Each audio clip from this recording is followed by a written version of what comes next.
Hello there. Sorry for the delay. Let me know if you guys can hear me because I was having some audio testing issues, and obviously you guys want to be able to hear me. So I think that's the whole point of this live stream. I can definitely hear the feedback, but I was having some issues. So let me know in the comments if you can actually hear the words that are coming out of my mouth. Is this thing on?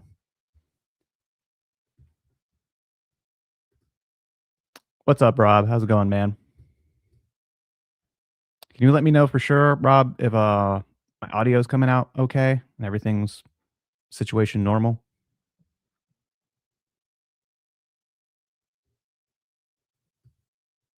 Okay, cool. Awesome, man. Yeah, it was being weird. When I was doing the test, like it wasn't playing anything through my headphones, but I could see like the microphone level was fine. But then I was just like, I guess we're gonna see what happens. Yeah, so cool. Glad that's working out. Awesome. Thanks for letting me know. Bear with me for a second because now I want to like upload a couple like videos and other things that I was gonna share. So while a couple more people uh get into the stream and like hop in the chat, I'm just gonna upload a couple things real. Yeah, you just see all the things I'm doing. Yeah, so that's like one of my favorite clips ever. Like I could just watch that part on repeat and just lose it. But yeah, every once in a while when you're like thinking about an idea for a shot or even just how to like customize like a figure or something, this is just how I feel. This is the vibe. And it all comes together.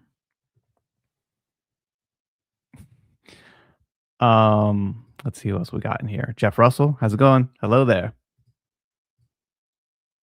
Yeah, man. Oh, absolutely amazing morning. I wasn't expecting it to be that intense, but I was pleasantly surprised.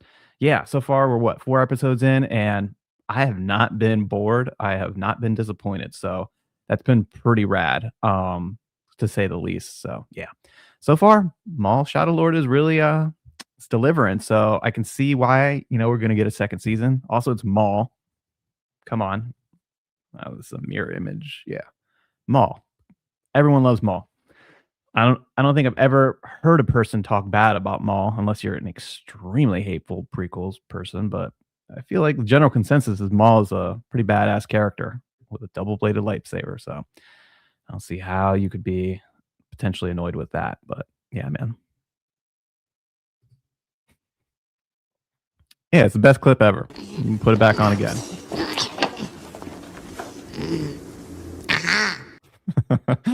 I mean, underrated movie. I know people hate on it. Honestly, one of my favorites. I like was so amazed by that movie when I was a kid because I was confused because I was too young to understand that it was like a bootleg Star Wars, basically. Like they did it for TV movie that they were kind of also somewhat ashamed of. But it was amazing. It's like Lord of the Rings meets Star Wars. Wicket can actually talk and say things. There's like marauders, a castle. So awesome. Plus the blurg. Always loved that movie. Always loved it. Hey man, how's it going? Nice. Yeah, I know you're on like a crazy time zone out there in like Asia. Awesome. Glad you could, start your morning with us. Also agree. Chapter 4 was absolutely awesome. Really pumped on it too. Yeah, I agree. There hasn't been like any bad character or like character development or just like the story is like progressing really nicely. Yeah, pretty good like pretty good stuff. I mean, just like the action comes in very appropriately, kicks off the episodes. Then there's a little bit of like world building and character, like development. Like the pacing's great for me so far. I will say that like episode 4 was just like or episode 3 was definitely like so so good. I was just like reminded of a lot of things like yeah, we'll get to it in a minute, but it's just like it was so good. Like that whole like temptation thing, the lightsaber battle. So dark, so good. All of them, absolute bangers. Absolute bangers. Oh man. It's hard for me to like choose which one is my favorite out of those two that we just got. 'cause they're both really good. They both have lightsaber action, which is obviously amazing. Yeah, I don't know. Is it like you guys' general consensus that 4 is, like, the best one? Because I kinda feel like 3 really like, I love 4. 4 was great, but I think 3 really spoke to me quite a bit.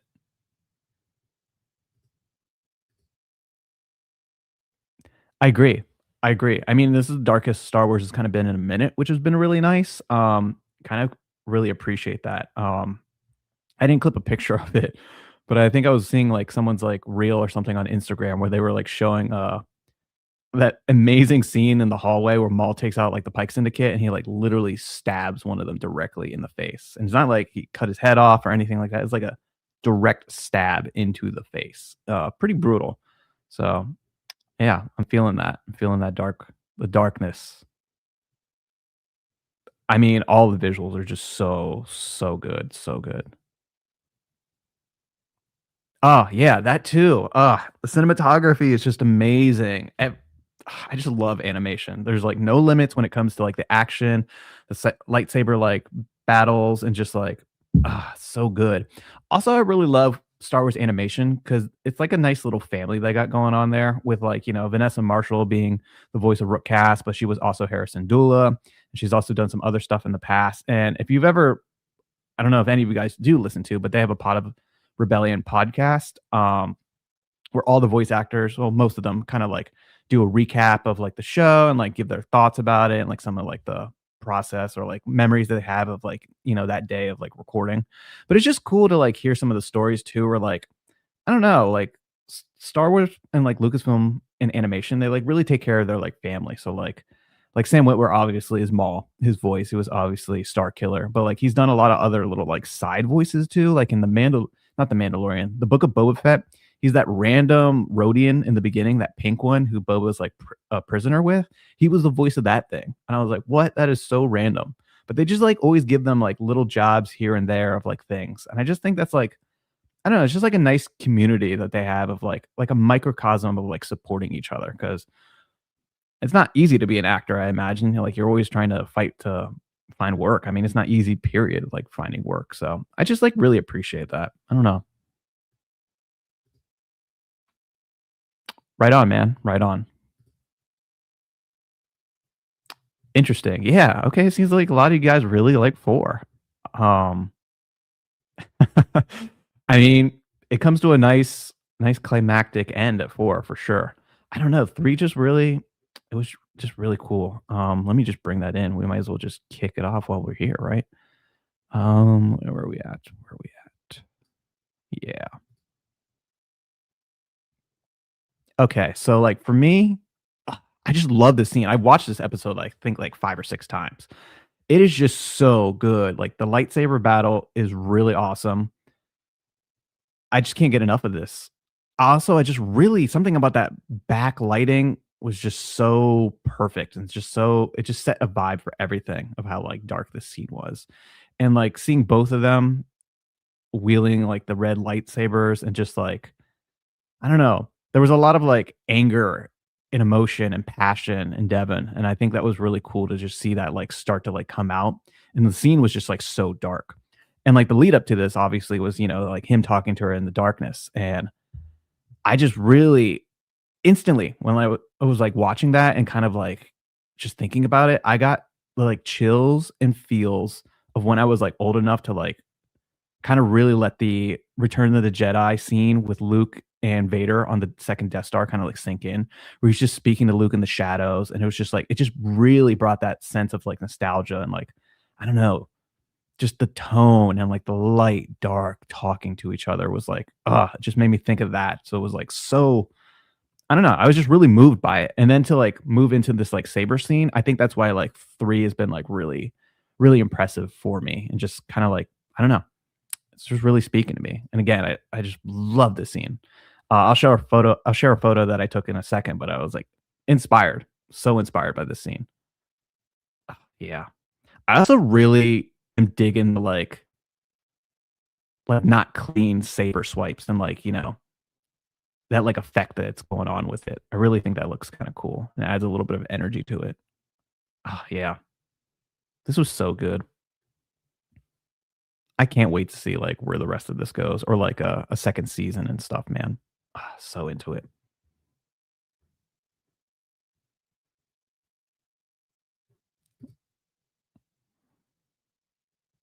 Yeah, totally. And like Maul has always kind of been like he kind of will like, bend truths, if you will, to like his own benefit. But he always does have like a good like perspective on it at the same time. He's not like just talking completely out of his ass. Like I just love thinking about the like scenes in Rebels where he's making good points and Ezra's kind of like, yeah, yeah, you make a good point. And obviously, like later, Ahsoka and Kanan are like, dude, don't listen to that fool. He's just trying to like manipulate you. Which, granted, Maul's doing a pretty good job. He's looking for a new apprentice and just anything to his benefit. But yeah, I don't know. That was an interesting Potter Rebellion podcast episode that I listened to like I think 3 episodes ago, where they were kind of talking about that one because they had Sam come on for like the season 2 finale recaps and stuff. And yeah, Taylor was talking about like how he voiced Ezra and stuff like that, and like literally he was doesn't know a lot about Star Wars, which was great.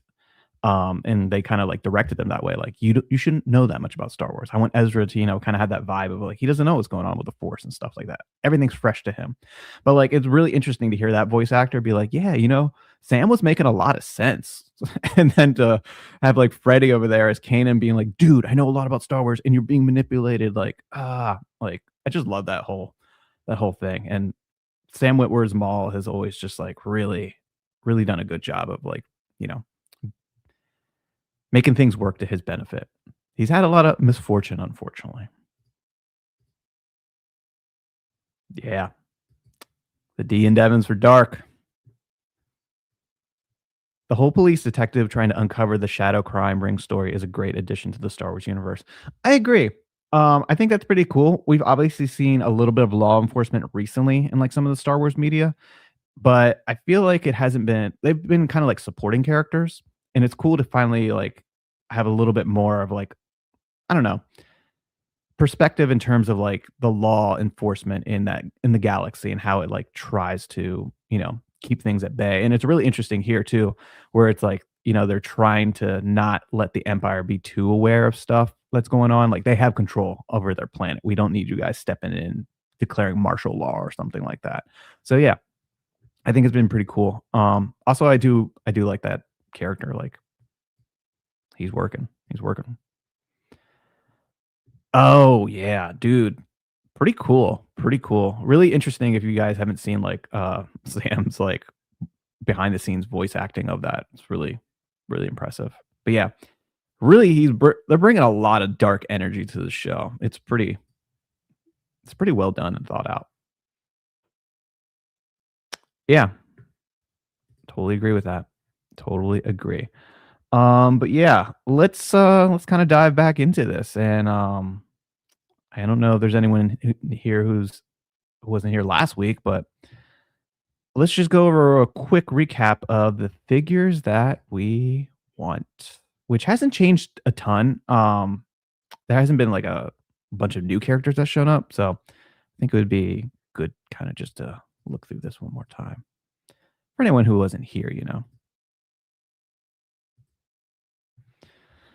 So figures we want. Obviously we are here because a lot of us are Star Wars fans and Star Wars collectors. So what goes better than having action figures from something that you love? And so far we have some pretty decent stuff when it comes to Maul Shadow Lord.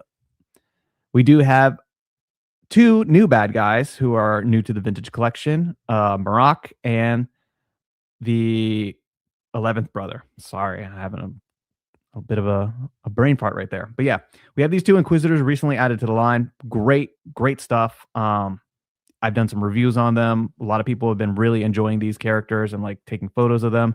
Absolutely amazing to finally have, some stuff in hand while the show's on. And then we have this amazing Maul figure. It was originally released as like a Clone Wars figure, and then they kind of just repacked him as a Maul Shadow Lord figure, which I do have over here. And I'll share that in a moment, kind of like some recent pickups. But yeah, they pretty much repacked that figure. Unfortunately, didn't give him a cloak, which would have been cool. I think we should talk about that a bit more as all these seasons keep or episodes keep dropping, and Hasbro may or may not deliver a cloaked Maul version by the time we're done with this because that was a bit of a fumble on their part. But yeah, so it's cool to have some stuff in hand at least. Obviously, we need a lot more. And I don't think much has changed because, we haven't seen any new characters really thus far. So obviously, Uncle Docky here, gonna need that guy. I kind of want his name pill to also say Uncle Docky. um, super cool. Gotta love, Jedi Force users. He's got a pretty cool look to him. It's really interesting when I first saw him in like the trailers and like all the promo images. I like couldn't tell if he was like a Trandoshan or like the same species as like Coleman Tribbar, but apparently I can't remember. He's a completely new species. Definitely got a cool look to him. And we'll look at some photos, some updated photos in a minute, but he's got a pretty cool outfit underneath this. It's basically very flight suit like and similar to like Bosk or like a Rebel pilot. So yeah, he would make an awesome figure. Absolutely awesome figure. Obviously, I think a lot of us really want Devin in our collections. The more and more the show keeps going on, the more and more I'm bummed that I don't have this figure. And we'll take a look at like a bootleg kit bash that I did recently for like a toy photography shoot. But yeah, gonna need this character. Absolutely an essential one. Like this is just an incomplete collection until we get these two right here.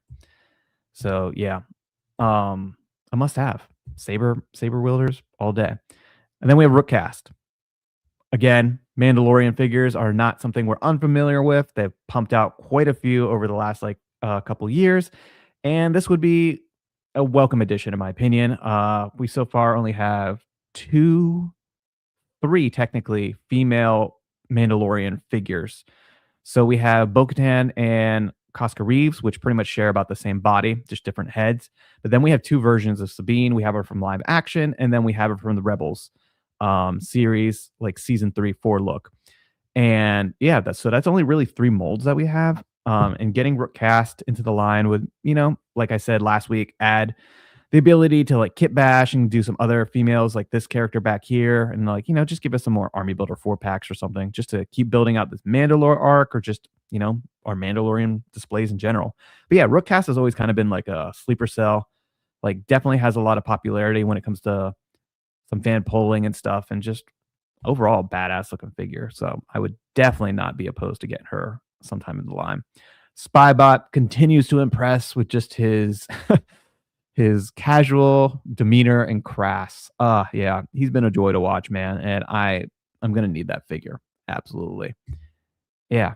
He just reminds me of all the good things I like about sassy droids. Kind of reminds me of like Toto and Chopper kind of put together. If I like put them in a trash compactor, I feel like this is what would come out or something. And maybe a little bit AZ5. I feel like he moves as fast as AZ, but like he's obviously nowhere near as nice or like, I don't know, comical. Definitely reminds me more of like Chopper. So yeah, definitely a good one to get. I don't think it necessarily needs to be its standalone figure and release on a card. I think this would be a good one to have as like a 2 pack with like a Maul that's cloaked or something like that, or maybe one of the Shadow Collective members. I don't know. Somehow Hasbro wanting to see that figure. And then the Maul Loyalist, of course. Like I said, we're not unfamiliar to Mandalorian figures being added to our collection. We have a number of them, and I feel like they probably could kit bash some of the stuff we have to get us this figure. Like I mentioned before, it looks like his chest plate is a bit different than anything we've seen because it's got that it's kind of got that what would you call this? Like a more of a diamond shaped, and it's like, I don't know, just very, bear with me for a second. Yeah, I think the other ones are like more square shaped right here, whereas this is just like a harsh X diamond, and I think, that's just something new that we haven't really seen before. So, yeah, I personally would not mind seeing a couple of these guys kit bash. They don't have to be 100% perfect per se, but get back out of the Zoom version. Yeah. So I again would not be opposed to some Mandalorians. And then Icarus and Scorn, definitely looking pretty cool. I think we were talking about it, and someone mentioned last week that Scorn could possibly leverage some of his tooling towards like Savage or something like that.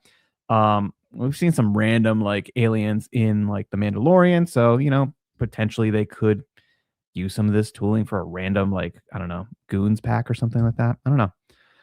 Always here for some interesting ideas. And actually, I saw earlier today on Instagram, Findor Moon and Greedo Collection did a really cool concept of the Shadow Collective as like a 4 pack, and these guys were in there. So if you're in on Instagram, definitely check those out. And I'll try to have some of that stuff maybe for like next week when we like stream. Just show off some people's like concepts and ideas for figures. I think that'd be cool. And Ludivario, again, only saw him in this mech suit in the beginning, which is such a shame. And mostly he's just been walking around in his normal his normal short stature. But yeah, I just think that would be such a cool figure with that mech outfit.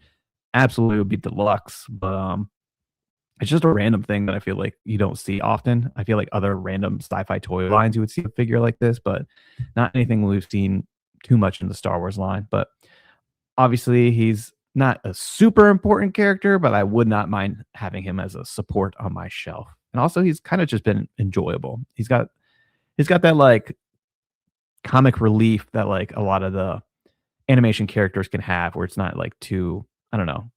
It's just got a little bit of dark humor to it and stuff. So I'm into that. This is my face when we don't get figures, and I'm just absolutely bummed. Absolutely bummed. Nicodemus, dead. Definitely a cool looking character. I don't think we're ever going to get anything like this. He just is so unique. He's so big. He would be a pretty massive deluxe. He was only in the show for like an episode. You know, he got killed off pretty quick, but one can dream if we had like the tooling budget and the expansive line that we had once in a galaxy far, far away of collecting, probably would have saw this guy for some reason. But yeah, who doesn't love a good alien? And then Captain Lawson, definitely going to be one that I would like to have. He seems so unlikely though, just because I don't know. He's just as much of a main character as he is. He's not like Maul or an Inquisitor. He doesn't have that like shelf pizzazz. I feel like he's definitely important. I definitely want him, and I feel like his tooling could probably be leveraged for something else in the line. I don't know, but yeah, I just feel like he's going to be one that you would have to make a lot of noise for. Whereas like Two Boots, a droid that kind of sells, like droids just seem to sell in general. So I feel like he's much more obtainable. And same thing with like the security droids. They could kit bash this and like get a bit out of their tooling investment. As you can see, like, yeah, the law enforcement people would be cool too, but I feel like it's going to be a bit of a struggle to get some of that stuff to really have a hefty mall world building collection on our shelves. But I would not be opposed to getting some of these dudes. And then the Pike soldiers.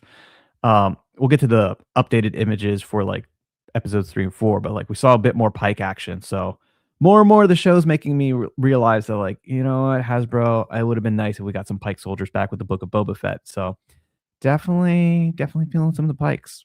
But I do want to know what you guys think about like the Pike look. If you had to choose, would you prefer to get that Pike look from the Book of Boba Fett, which was a little less alien humanoid, or would you like a little bit more of this animation look? Because their feet are definitely different. They're not wearing like the straight up boots sometimes that you saw in the Book of Boba Fett, and just overall they kind of look. I don't know. They just have a little bit more of a lanky like alien look to them. I personally kind of like the animation ones more. I will take either, but if I had to choose, kind of might go animation.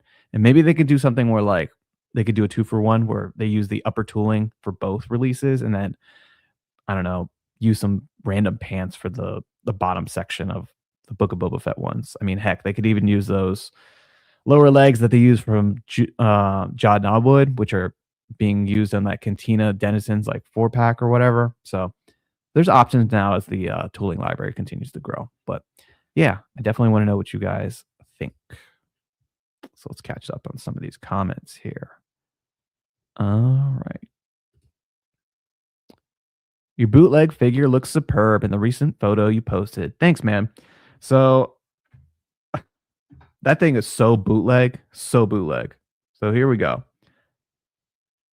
It is literally, how do I get this to focus?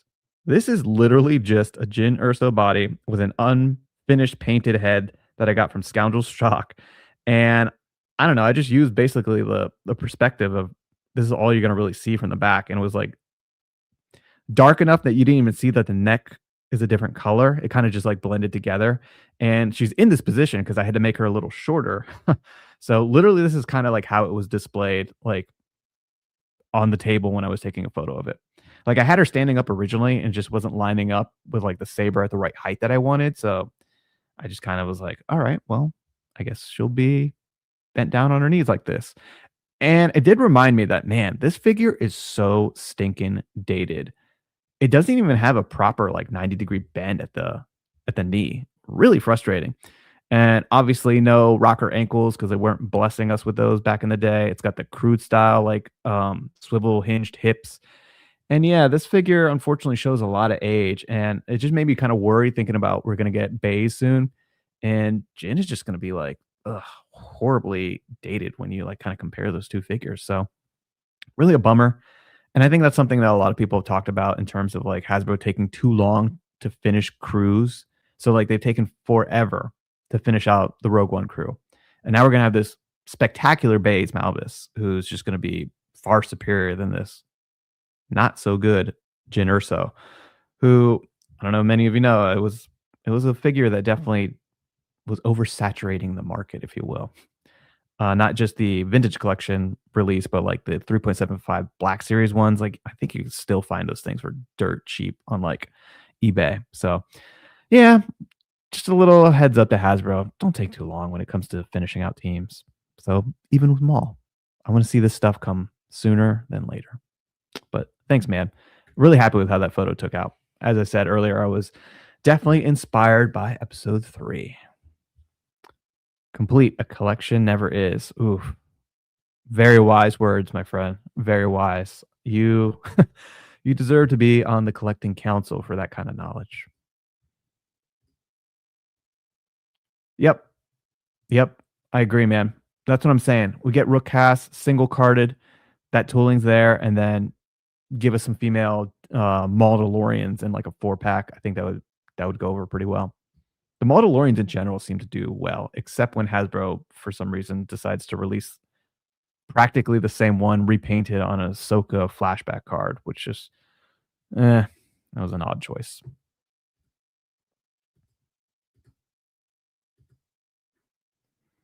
Even by the time we get Crosshair, they switch swappable heads to helmets, so Hunter's helmet doesn't look great.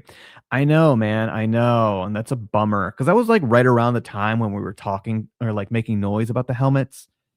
And yeah, I look at that Hunter sometimes and I'm just like, I really wish you had a better helmet. And I'm one of those people where I'm like, I would not mind them repacking that figure with a better helmet personally. Because he's just gonna look dumb compared to the rest when they're all done proper with swappable heads. But yeah, that's another thing. Like the Bad Batch, they're taking way too long to get that done. I think they're really hearing the noise, and some of the kickback. So hopefully we get those final members knocked out sometime soon. One could hope, right? One could hope. All right. Let's move on to some of the recent stuff. I say let's do some recent stuff and then I'll do a little bit of recent pickups. So let's see. All right.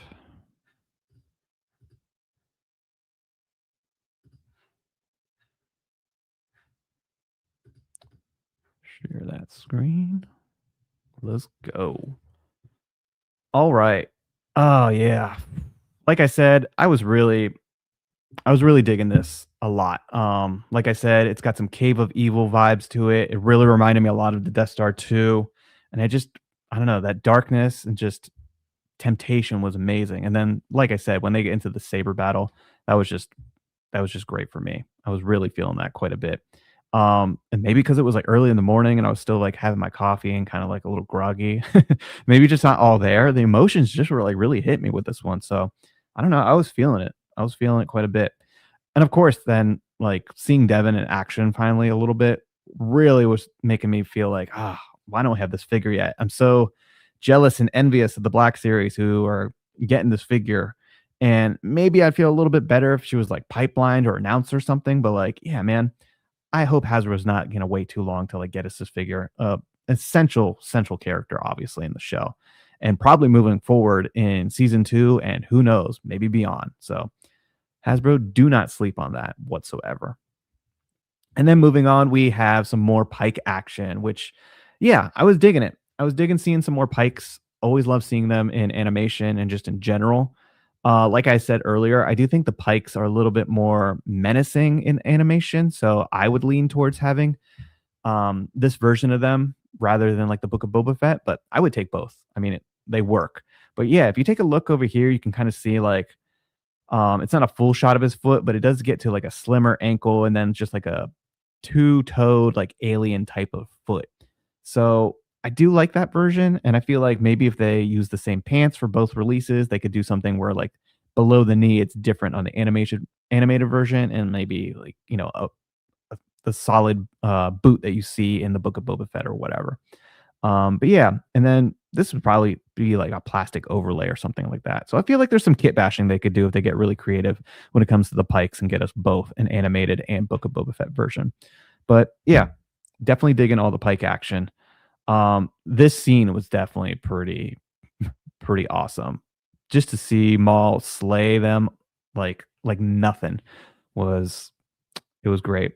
It was great. And just like seeing the fear in their face was pretty cool too. They were not expecting what was happening.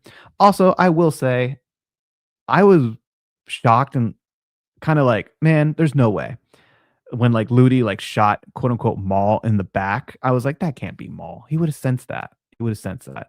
And then like when they're dragging him in, you can kind of see it's like I can't remember if it's Icarus or Scorn. I think it's Icarus, but you can see like his arm is like showing like more than like what Maul would show because Maul has sleeves and stuff for his costume. So right there, I was like, oh, he like set them up, dude. They're in for some hurt. So yeah, like I said, be cool to finally get some Pikes into the line. Good army builder. I would buy a couple of these for sure. Definitely for all my displays. Book of Boba Fett animation, all of it. And then yeah, the saber kill was pretty cool too. Love that. Kind of reminded me a little bit of that like Last Jedi vibe, where they cut Snoke in half. This was definitely a bit more brutal and followed by a lot more brutal saber strike downs. But yeah, really love that. Love kind of seeing Maul when he gets like almost like intimate, where he's just like, you did me so wrong. I really truly hate you. And this is anything that happens to anyone who betrays me. I just love that like pent up aggression and anger Maul can like bring, but bring in such a like a quiet, like menacing way. And he finally revealed his anger and his revenge. So was digging that. And then to see the Pikes just be like, shit. All right. Well, yeah, you definitely ain't playing around, Maul. So I guess we is serving you now. So I thought that was pretty cool too. A lot of power like struggles and stuff so far in recent media, and just like a lot of people kind of turning their allegiances. It just kind of reminded me of the Book of Boba Fett when those two Gamorreans were like, all right, we're working for you now, Boba. So that was cool to see. And then moving on, and we'll get to this in a minute, but like, yeah, this saber battle was really cool. I will not lie. It was definitely awesome. So I could see a lot of how you guys are feeling 4. And don't get me wrong, 4 is pretty awesome. There was just something about 3 that I just really liked how dark it was. But yeah, Uncle Docky, man. One, I love that they gave him like that name in there, or like introduced himself like that, because now I'm just calling you Uncle Docky. And I can't say enough good things about that. What an amazing name. So let's see what you guys are thinking.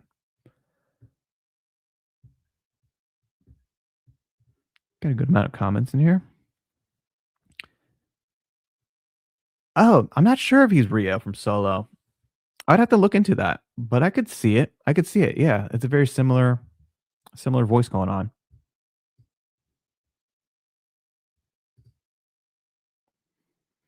I reckon we just get a repaint of Mandalorian, the Mandalorian that we already have, the one without the horns.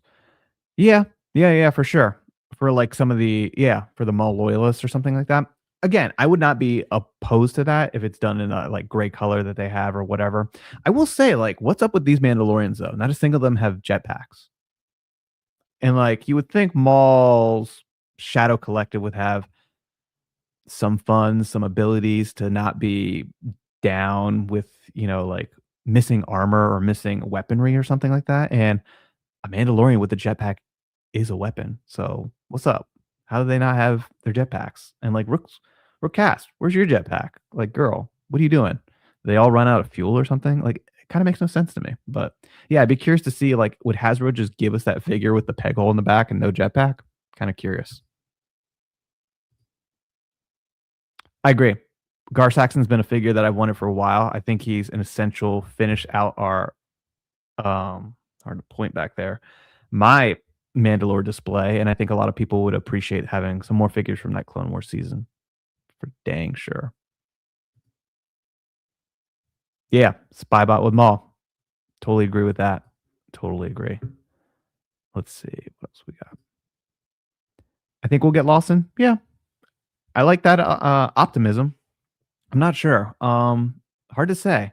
I could see Black Series getting them for sure because they seem to get pretty hefty lineups or whatever. But I think TBC deserves equal amount of lineups, and I mean, it's a world building scale, and you need characters and citizens to build out these worlds.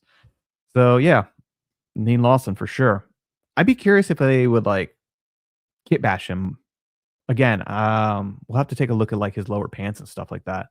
I haven't really dove into like thinking about tooling or whatever, but yeah, I'm sure they could probably like reuse something. Obviously, I think his upper body is very unique in terms of like the shirt and stuff like that, but maybe there's some pants that could leverage a partial tool from the waist down that could be helpful towards getting him in the line. Oh, interesting. Interesting. Hmm. I wouldn't be surprised. I feel like a lot of the animation voice actors get around when it comes to different projects.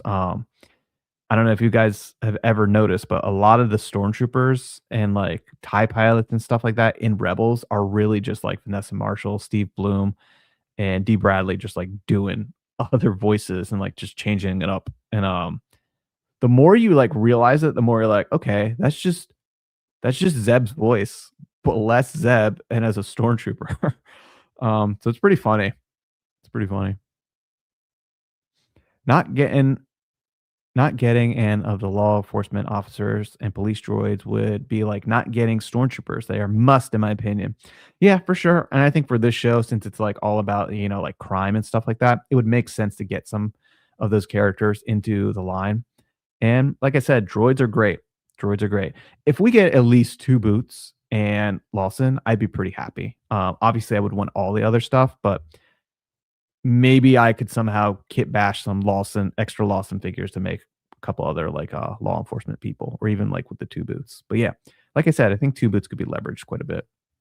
One would hope. Maybe not his boots, but also I did not take a picture of it, but we got to see his boots in that one kind of like close up scene when he like jumps up onto the catwalk or whatever. I was just like, what are those? But also two boots. Dang man, flossing out here with your heavy boots. I thought that was pretty funny. It's just like they were like, we have to like put some shine on his boots. It's a must.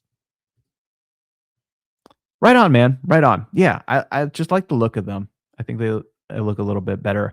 And I mean, I know the general consensus when it comes to Book of Boba Fett was that it could be a little bit better. So I feel like most people probably are going to lean towards like an animation Clone Wars Pike look instead. I would much rather have the Book of Boba Fett Pikes. Oh, Rob feels differently. Interesting, man. What makes you lean that way, Rob? I'm just curious. I'm just curious. I think they both look cool. I just maybe because like the animation one was the first one we've seen, it's much more distinct in my mind. So that's what I think like a Pike should look like. And when we saw them in Book of Boba Fett, I was kind of like, okay, sort of there, but sort of not.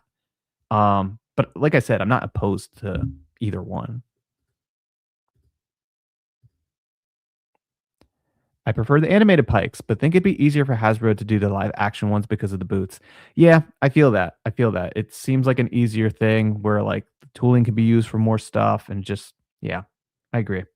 Seems more feasible.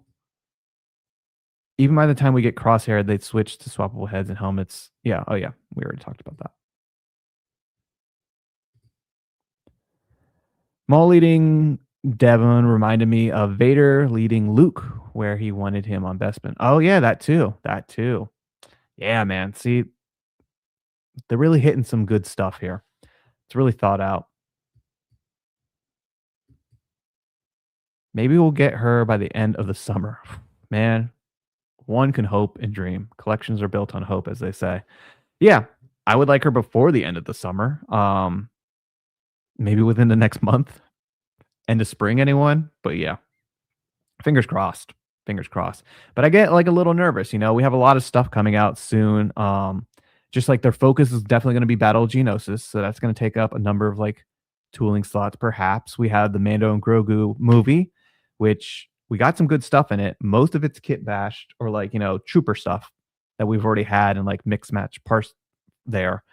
But you would imagine there's got to be at least another character, maybe two coming from that movie that take up more like tooling slots. So like, and then we have Ahsoka season 2 coming, so you would imagine that's a couple more. Like, there's a lot of stuff about to like hit. I don't know. I don't know if they got a little bit of a merchandise increase in terms of like funding when it comes to both Black Series and TVC when it comes to the movie. Who knows? Who knows? But yeah, there's a lot of stuff about to happen. A lot of stuff. I need to check out. I'll watch the rest later. All right, man. Appreciate you being here. As always, Rob, great dude. If you don't follow him for some reason on Instagram, he does great toy photography. Definitely go check him out. Appreciate you, man. See you on the next one. I miss when we used to get multi-packs shortly after their appearances in shows or movies. I recently saw a Clone Wars pack with Mother Talzin, Clawfeet Maul, and the Armor Savage at a collectible store. Yeah, man. That's one I've been meaning to pick up just because I don't know if they'll ever give us a Spider Maul, and maybe I can just like pop on the updated head that we have currently. It would look like a decent enough figure. But yeah, it was nice to get stuff, kind of quickly. I just feel like there's been so much Star Wars stuff recently that it's probably pretty hard for them to keep up. But so far, I think Ahsoka has been the best that they've done in terms of getting us nearly everything from a show. They've also done pretty good with or not Book of Boba Fett, Mandalorian season 3. Mando in general still needs some work, like the first seasons and stuff. But yeah, I think that's where a lot of their focus has been. But again, they're doing okay. They could do better. They could do better.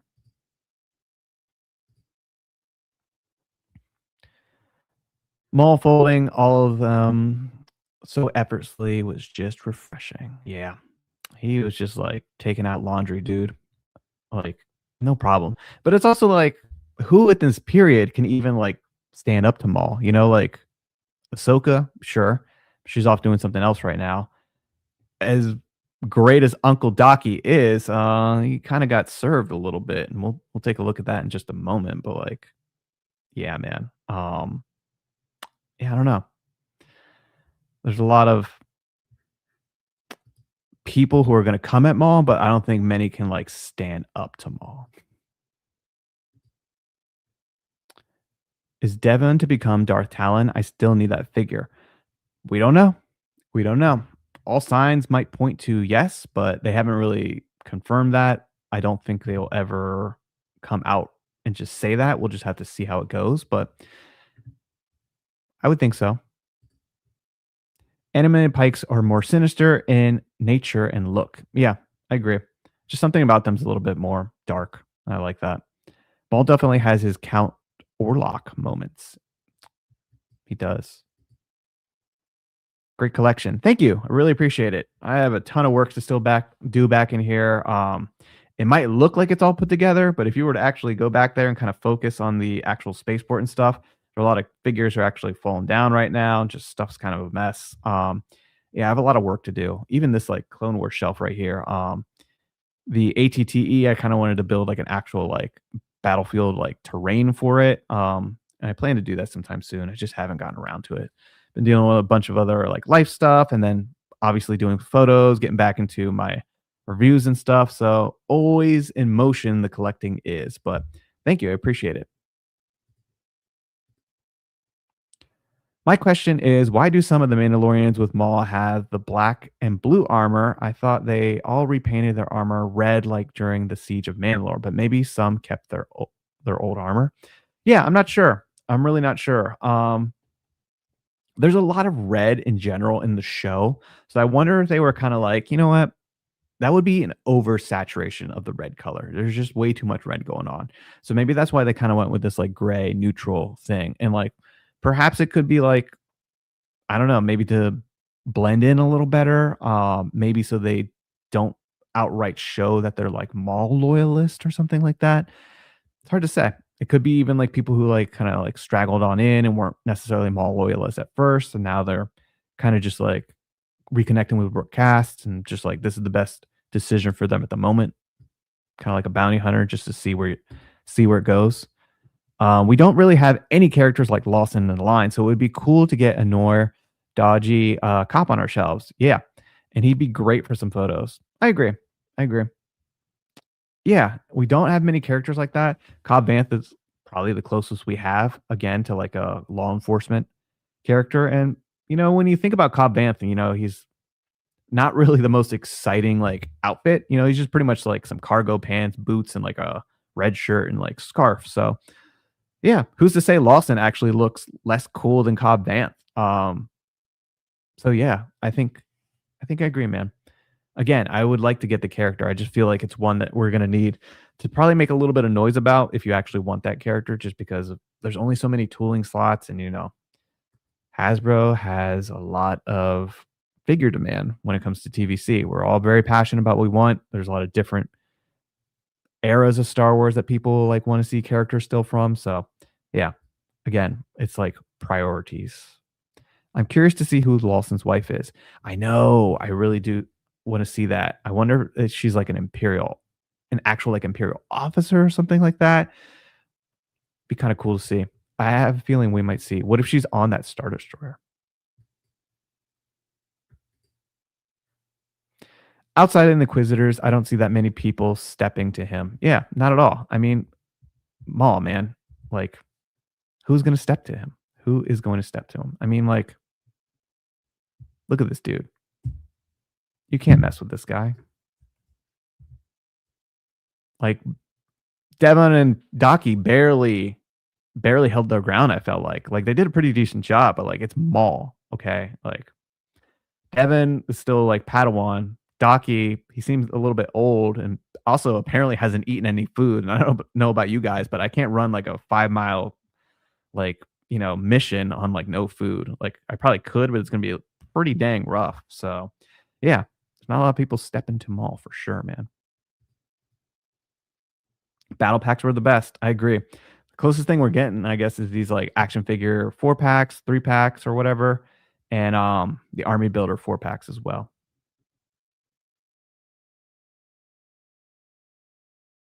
Switch this up. Go back. I do think a new threat will be introduced in the series. Oh, interesting. Interesting. A threat to even like Maul's power. Hmm. Who do you think? Like, what are you thinking? Usually 5 figures and a cardboard background. Yeah, those were cool. Those were the times to get those kind of like packs. They were decent. Prefer masked or unmasked pikes? Interesting, interesting. Could we get masked heads and extra heads like some of the helmeted figures? I'd be cool for that. That's something they don't do too often, and I feel like it'd be nice to see. Um, yeah, I'm always here for more accessories, more blasters, more heads, all that kind of stuff. Like when we get the Army Builder 4 packs with like, human rebel pilot heads or whatever, I would not mind them throwing in an extra set of 4 heads just so like you can keep buying a couple of these sets. But then I guess you would have a bunch of extra heads. But not to say we don't have a bunch of other, troopers back there that you could put those heads on too. The Moon of Concordia stayed with Death Watch. This is true. This is true. Uncle Docky doesn't seem like a combat focused Jedi. Maybe a consular Jedi or something like Terra Symbol. Could just be his old age too. Yeah, yeah, yeah. Yeah. I agree. He definitely just seems like he's very peaceful person or Jedi or creature within the galaxy. Um, he's definitely kind of like almost some Mr. Miyagi like vibes for me, where he's just like fighting is the last thing that he wants to do, and he hates fighting. He doesn't want to have to do that.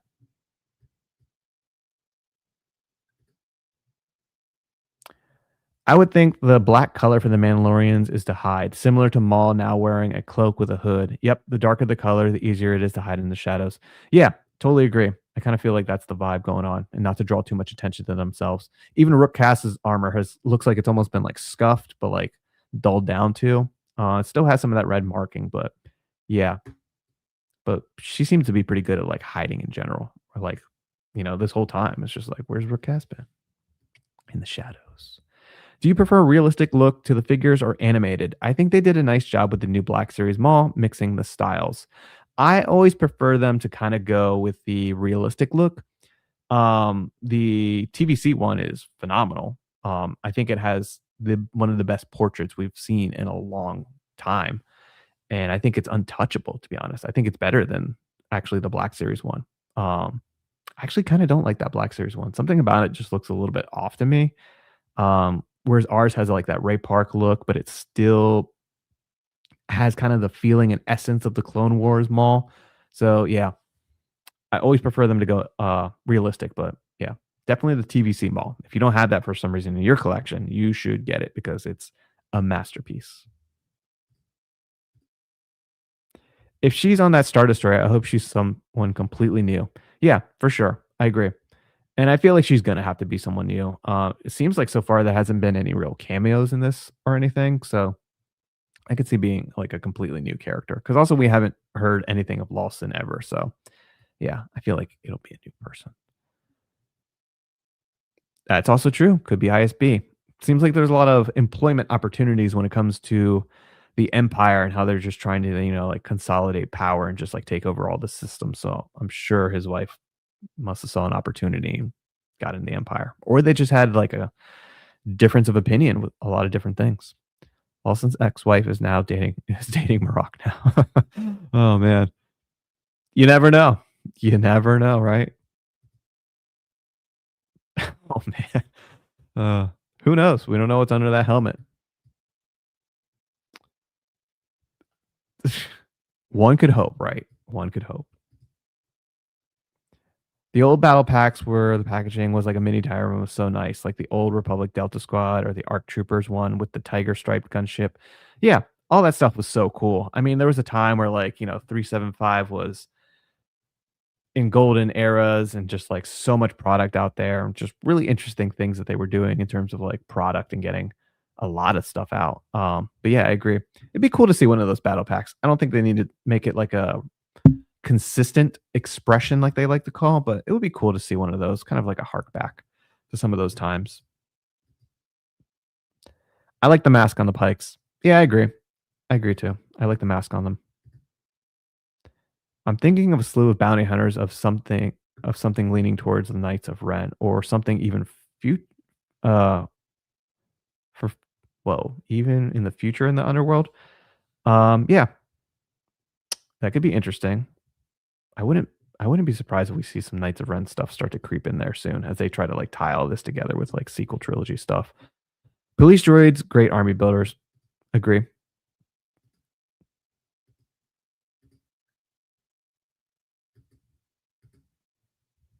Will employ any humanoid down for hate and control the Empire.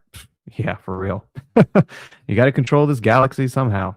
With Lawson, with the uniform top and gun strap and a jacket fold, I love security uniforms, but that jacket feels more like his distinct look. Yeah, I agree. I agree. Let me pull that in here real quick.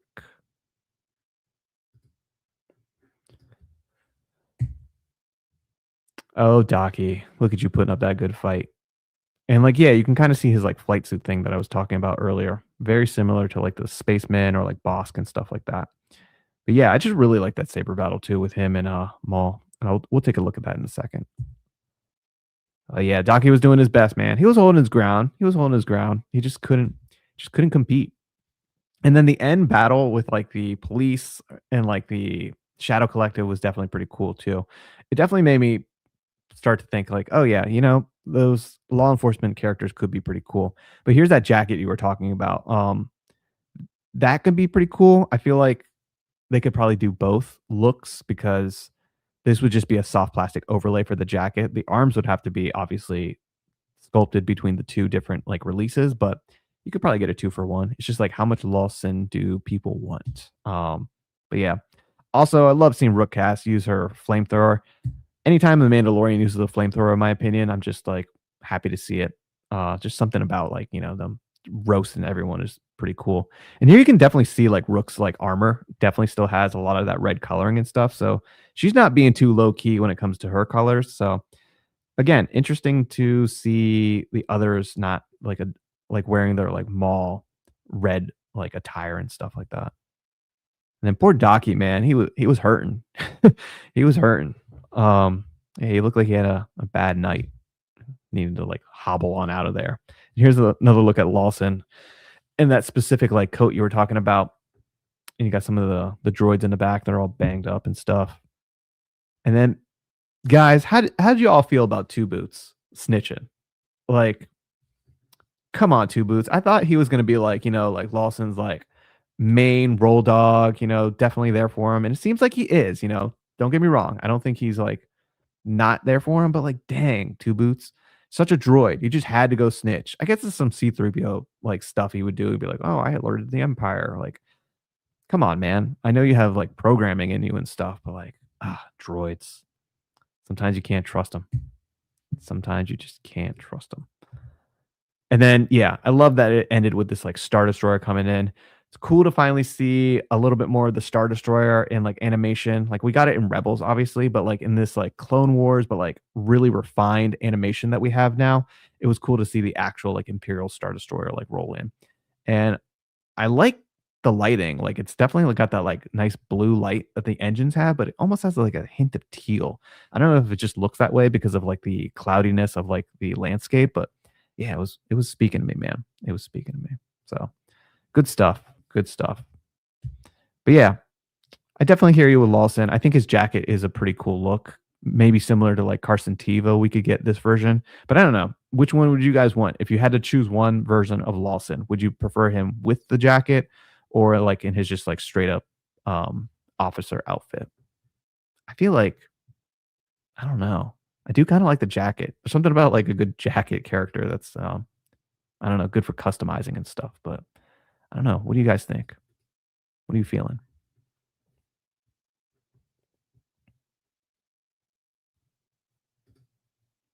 Ventress could be up in upcoming episodes.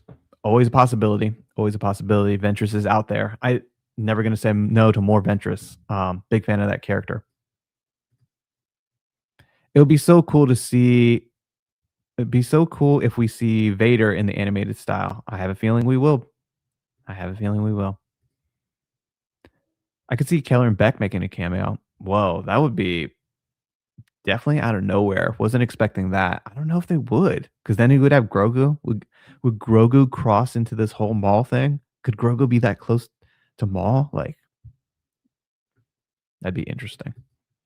I feel like Maul would sense Grogu, so they can't do it. He would just know, and then he'd try to go like steal Grogu or something. Who knows? Oh, a multi-pack of law enforcement characters with one of them having the riot shield would be cool. Yeah, yeah. Those riot shields look pretty neat. And we've gotten like similar stuff in the line recently with like the super commandos from Mandalore and stuff. Um, you don't see Daki as a frontline general during the Clone Wars. He was more like a Jedi Temple librarian or accountant. Oh man, he was just helping Jocasta Nu in the back doing like printouts. He was like the copy boy. She was like, "Uncle Daki, can you go and print out a couple more books for the children?" Poor Daki, man. He had to be doing something. He had to be doing something. Maybe in his younger days, he was out there.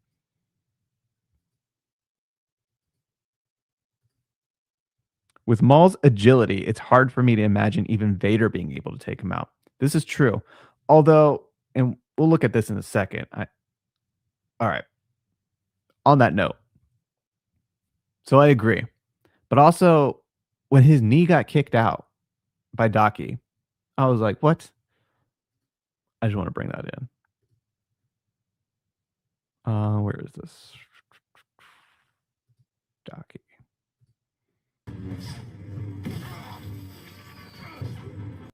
Okay. Let's back it up a little bit. Yeah. So he kicks his knee and like Maul like feels like some pain. He's just kind of like, oh, and then he gets really mad and does this amazing scene where he like cuts through like the railings of like this staircase, which I thought were really cool. And then he kicks the living crap out of poor Docky, who right there looks like he's a TBC collector, who hasn't gotten enough figures from this show. But yeah, man. So that's why I like bring that up. It's because your question is like, we find it hard to think about like, Vader being able to take him out, but then Docky, who's apparently just the librarian aide, is able to kick Maul in his kneecap and kind of, Maul down a level or two. So I don't know. I just thought that was kind of interesting because I feel like with like robot parts or like modifications like that, you think it would be a little bit more durable. So I don't know. And yeah, like that was given to him by like the Mandalorians and stuff like that. And like, they fine tuned him when they like helped him out. You think it would be like made well. So I don't know. But yeah, I do think like Maul's agility is something that would give him an upper hand. But like Vader is quite strong, even with his like, suit that like is holding in all the pain and all that stuff. Like Vader's pretty formidable. And also you have to think about like Maul can go head to head with Ahsoka. And Ahsoka does get the better of Maul, but like they're on a pretty similar playing field for the most part. But then you have to think about Ahsoka going up against Vader in Rebels. She held her own there. So it's like maybe, Maul will hold his own. I don't know. It's really hard to say. Maybe Vader's going to kick his knee out. Well, he's a police droid, so I don't blame him. That's true. That's true. That cop. Dan Cop. Snitch Boots. Oh man. That's a pretty good one, man. That's definitely his new name now. Snitch Boots. Yeah, that I was like, dang, man, snitching. I like Two Boots being a snitch as I always found him annoying because of Richard Yoda's voice. Now I have a legit reason to dislike him. True. True. Well, maybe they just kind of knew. They were like, you're going to be an annoying character and we're going to make you snitch. But also, like, it makes sense if he's like a law enforcement droid, and droids in general just like do what they think is right based on their programming and protocols, So I understand Two Boots. I'm still mad at you, but I understand you.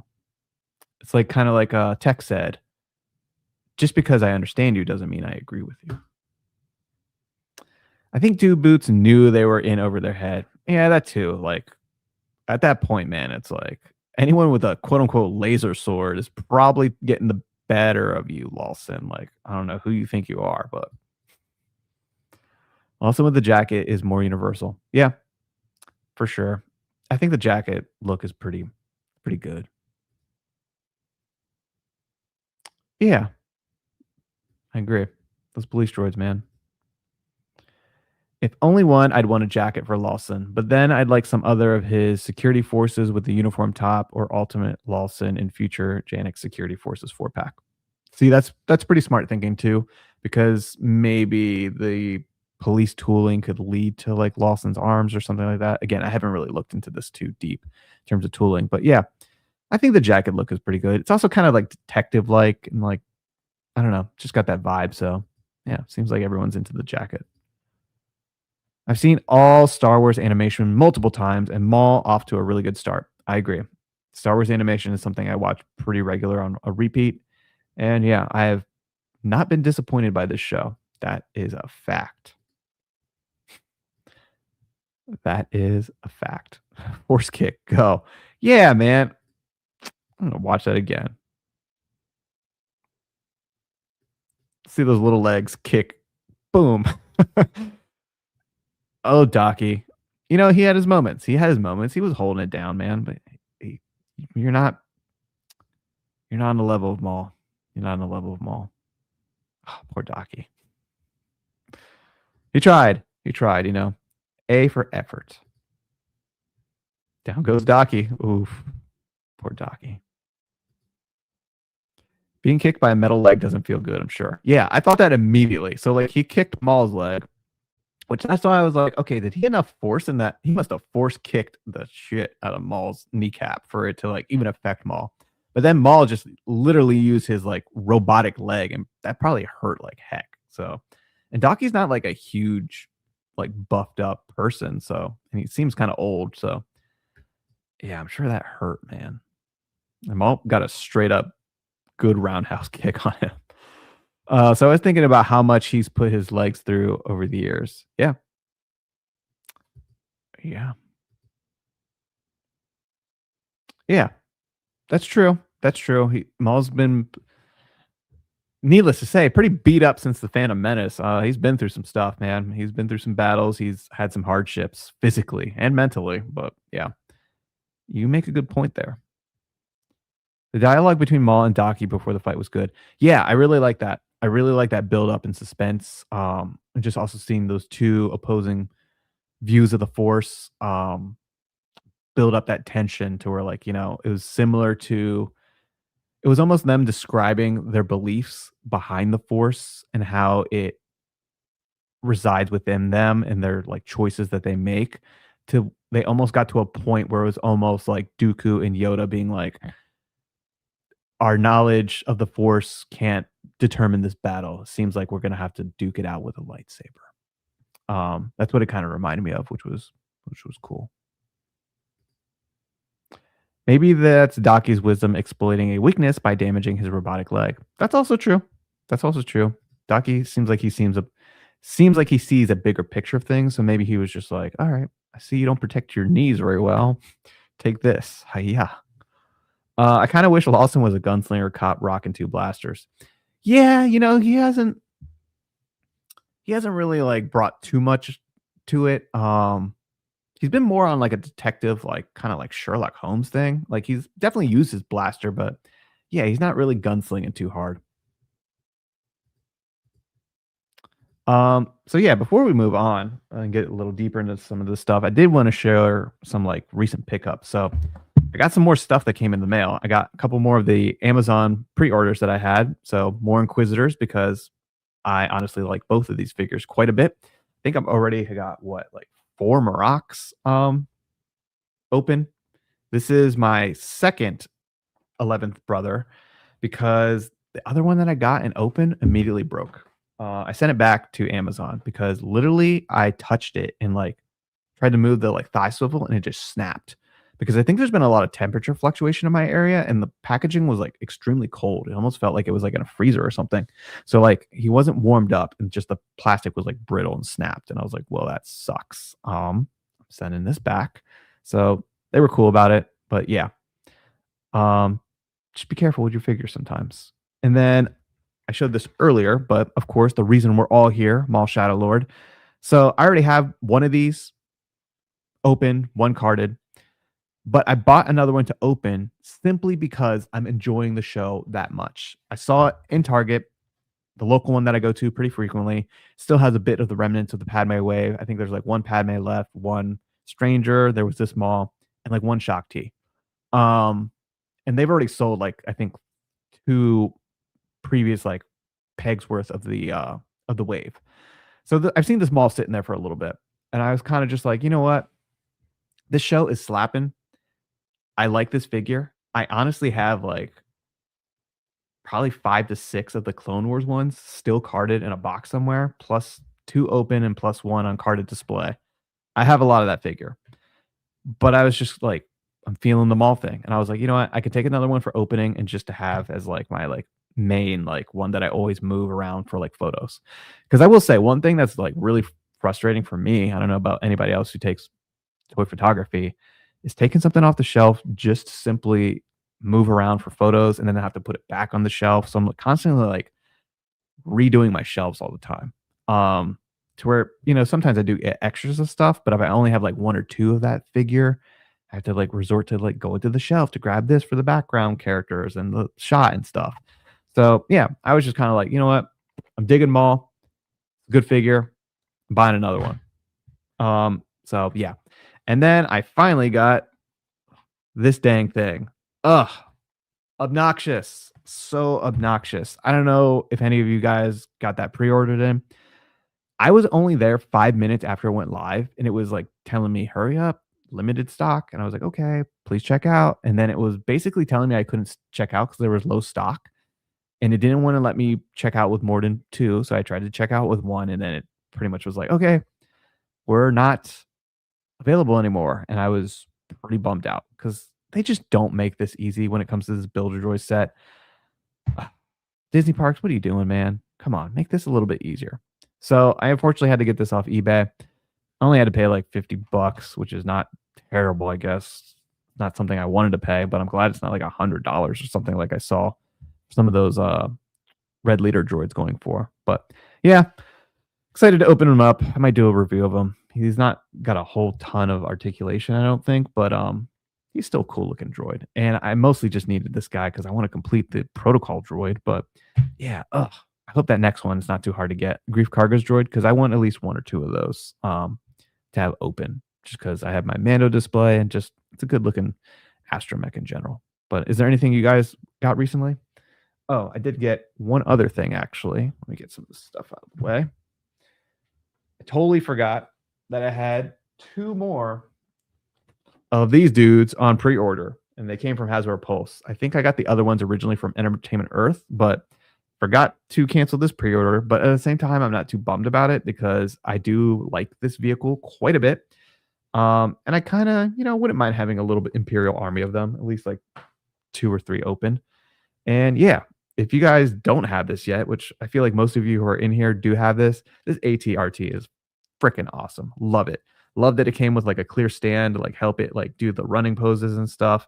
Great articulation. It stands up well on its own. It's got this blast effect for the cannon, which is removable. All around, just a good looking vehicle. Pretty decent paint applications. Comes with a trooper figure. And hopefully we will see this painted up for some Clone Wars releases down the road. 501st, Umbara. Let's go. Let's get some of these into the line. Let's get some Pong Krell out there. Come on, Hasbro. Do some 501st Clone Wars stuff. Do some specific characters too, not just like basic clones. There's a lot of unique 501st clones that I think people would love to see in 375. So yeah, got a couple more of those. And I think that's pretty much it for now. I mean, I got the other troopers, the remnant troopers last week, and we kind of shared those, but I don't know. What have you guys been getting? I know a bunch of stuff is kind of dropping. As Hasbro likes to do, they're like, all right, you didn't get anything for a little while. Here is everything and anything.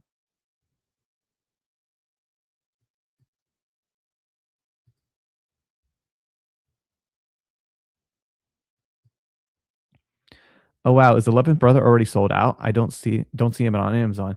Yeah, so like that was a problem for me actually. I couldn't get so originally I had ordered two 11 Brothers and then they canceled it. And I was like, okay, what the heck? They canceled him and my deluxe Mando figure. All the other wave was like coming in, trickling in different days. So I just reordered it, and then that one showed up. I had one to open, and then obviously it broke, so I had to send it back. And then, yeah, the other one that I ordered as a replacement, they basically were like, it's going to take like another week and a half, and I was like, dang, why? Why so long? Um, yeah, and then I really wanted another one sooner, so I kept checking in to see if there was any more, and, like, it pretty much said it was out of stock, and then one day I saw there was one available that looked like it was, like, damaged, the packaging or whatever, so I did order that, and it's supposed to be here on Sunday just because I wanted another one to have open, and, like, that'll be my carded one. But yeah, I saw he's out of stock currently. I feel like that was, like, the first run or whatever, but I feel like more stuff is probably coming in soon because Pulse has them up for pre-order, so they're not shipping them out yet. But I imagine maybe once like their stuff gets distributed, like we'll see a second wave in Amazon most likely. And I haven't really checked to see like Big Bad Toy Store or like Entertainment Earth. I know that wave has been sold out on Entertainment Earth, like the pre-order of it. So yeah, I don't know. That Maul should have come with a cloak so it wasn't straight card. Totally agree with you. Totally agree. At a minimum, I would have loved to see the saber as like not ignited. It's just like a hilt as well. That's something we haven't seen with that Maul figure, which has been a little bit frustrating. Because I mean, there's a couple scenes where he has the hilt just on his belt. Wouldn't mind that, Hasbro. Come on. I got the Armor's Forge a bit ago and I'm going to weather it. Oh, cool, man. Cool. Yeah, it's a pretty decent set. I feel like it could use a little bit of love, but overall, I think the Forge itself is pretty cool. And I really like that tool locker. And it was cool that they gave you like some spare Mando heads that like come with like the armor's like, I don't know, Beskar that she's like forged and stuff. So you could always pop those on figures and make customs. So I like that kind of stuff. DDBB looks great on my shelf. The only new fig I've gotten in a while. Dang, the last two waves haven't shown up here yet. Oh, really, man? Crazy. You'll love these waves. They're definitely pretty rad. Are you liking the DD BB so far? I haven't opened them up yet, but it looks like a fun droid. I got the Mandalorian Shriek Hawk 4-pack for 20 bucks at Ross. Oh, nice. I saw that people are like finding those at Ross. I've checked my Ross once or twice. It's not the best Ross. There's one that's closer to my job that maybe I should check tomorrow at lunch.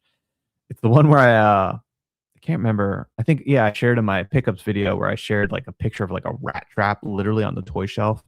And I've been there early, like first thing 8 a.m. when they opened on like a Saturday when like no one's there, just to avoid the Ross chaos. And I literally saw the rat like running across like the floor from like I don't know the women's like dress section and like going towards like I don't know Home Goods or something. And I was just like, okay, cool. And that was like the first time I'd ever gone to that Ross. I might have gone like years ago, but I have not been back in like my older uh older days. But yeah, that's pretty cool, man. That's not a bad deal either. I saw on Amazon it's been going in and out of like $30 to like 40 bucks. It's like pretty affordable there too. Speaking of troopers, do you think the Star Destroyer or Janix might feature some new distinctive trooper? I mean, we're definitely going to be seeing the TK troopers that we saw in the Bad Batch. So, like the precursor to the Stormtroopers. That is a figure I definitely think we should be getting, and we'll probably be talking about next week because I have a feeling now that we saw the Star Destroyer, we're going to see the TK troopers out there, maybe some other stuff. So, I feel like next week's live stream we'll be talking a little bit about some Imperial Army builders. If I just had to guess, but yeah, who knows what else we might see. Big Bad Toy Store has TVC 11th Brother in stock. Oh, nice. See, yeah, I feel like more stock's coming. Every once in a while, Amazon just like runs out of stuff, and then I feel like they just restock somehow. So yeah, if you're hunting for him, you'll get that Inquisitor. I think we'll get a fan stream pretty soon. It's been quiet. That's true. I really wouldn't think it would be a bad idea for them to do fan stream. Like it's smart to do while like a show's on, and maybe because we're hitting close to the midway point, I think that would be a good time for them to do a stream or just like some kind of small reveal or drop. Like the last thing they've done is like those ridiculous Black Series like shirt stormtrooper things. I didn't care enough to really look at them, so I can't really speak to them. Not to mention I don't collect Black Series, but it looked a little gimmicky for sure. Not something I want to see in TVC. But I do want to see some Maul reveals. So Dev on anyone? Come on, Hasbro. Let's get a figure out there or announcement while the show's on. Let's create some hype. Let's go. Yeah, DDBB is great world building item. He'll probably feature in the background of lots of my picks. Cool. Yeah, he's a good droid. I feel the same for like a backgrounder and like some photography and stuff like that. He'll do quite well. And we've got the current waves for most part. Yeah. Yeah, that's the other thing is like we pretty much are getting most of the product out that we know about. So I feel like there's got to be some announcements. And I know Steve had wanted to get away from like pipelines, even though I think, some pipelines here or there are good to create some energy and excitement. But as I think he likes to have an actual physical surprise here, it came out of nowhere, get really excited about it. You can probably pre-order it now and get it within like a month is kind of like what he's leaning towards, which is exciting. Don't get me wrong, but those periods where you're kind of like, are we going to get something? Are we going to get something? Are kind of brutal sometimes. But yeah, I think a fan stream could be coming sometime soon. Let's go. Just got off work. Finally able to catch a stream. What's up, dude? Great to see you here, man. AFC Smoke. Awesome stuff. I love the grittier tone of Maul. I hope we get some more stuff from it, dude. Me too. I know you're an animation fan. You love Clone Wars and stuff like that. So, yeah, man. Hasbro's doing okay so far, but we need a couple more main characters. Devon, Uncle Docky. Hopefully, when we see some of these TK troopers, hopefully that's in the works. I feel like if anything, they probably know the TK troopers coming, and like we've seen it in the Bad Batch, so maybe that's something they'll surprise us with. Like TVC does do some considerable army building, so that's a smart one to do in this line. I dig those TK troopers remind me of the McCory concept trooper with a lightsaber. Yep, they absolutely do, which I have one of them over there. And yeah, I wouldn't mind having, a proper modern representation of that with all the articulation that like we like to see. So yeah. Also, they'd be good for like, some of our Bad Batch displays and stuff and photography because they were definitely taking out some of those fools. I'd rather us know so we have time to prep our wallets. Yeah, that's the other thing, that's a good point. When we know these pipelines are coming, you kind of have an idea of like, okay, that army builder 4 pack's coming. Dang, that's a serious one that I'm going to need, you know, maybe 6 sets of. I don't know what it could be, but yeah, it's just nice to actually know what's coming. Or even just like if you're not interested in something, maybe, you delegate those funds to picking up something off eBay or whatever the heck. But yeah, a little bit of insight is always helpful. Would love a two bits fig. Yeah, man. We were talking about that. Two Boots. First of all, we were all like, what's up with him, man? Why is he snitching? Come on. Alerting the Empire. You and your protocol. But yeah, agreed. Two Boots would be pretty cool. His tooling could probably get us a couple more of those security droids. So that'd be an interesting tooling investment for Hasbro. And I was saying, Hasbro likes making droids. We've done the HKs recently. They need to do an updated protocol droid, but yeah, droids seem to do pretty decently. So two boots wouldn't be bad. Man, it'd be really interesting though to finally have like a droid in our collections that's wearing clothing. I can't think of a droid other than HKs, which have cloaks that have clothing. Other than like the Disney park stuff that come with like those Halloween hats, but like not an actual vintage collection Star Wars universe thing. I'm trying to think. Is there anyone who has clothing?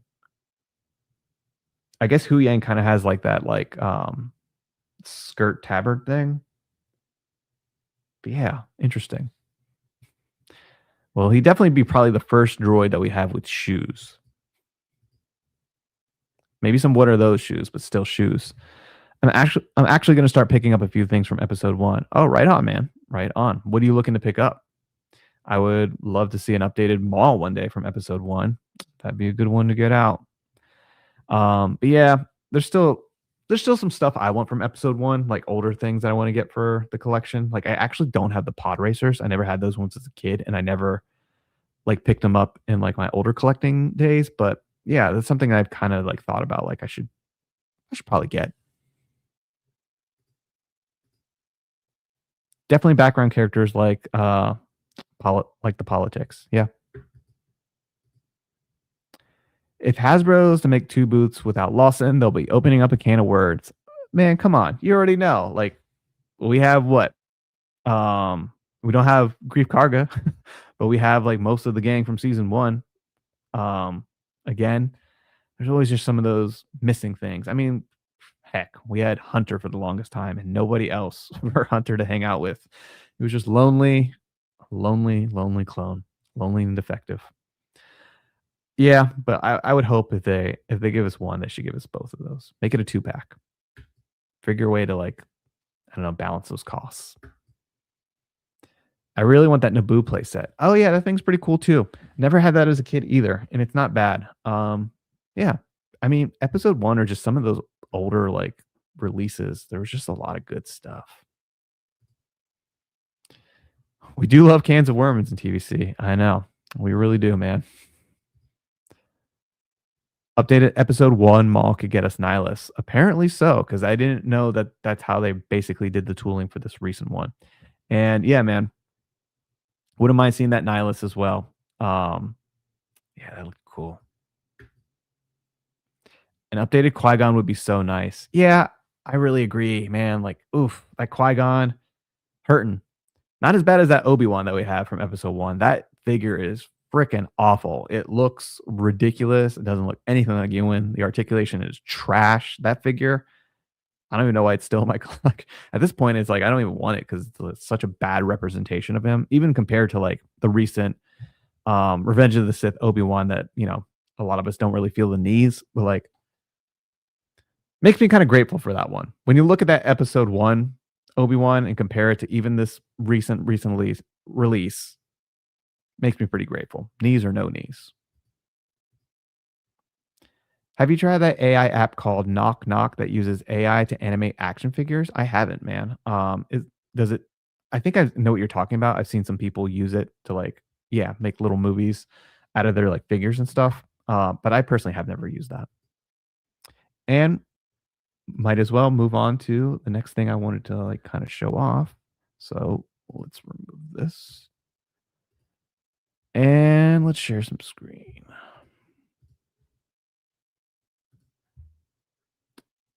So I've been pretty inspired recently when it comes to Mall Shadow Lord and toy photography.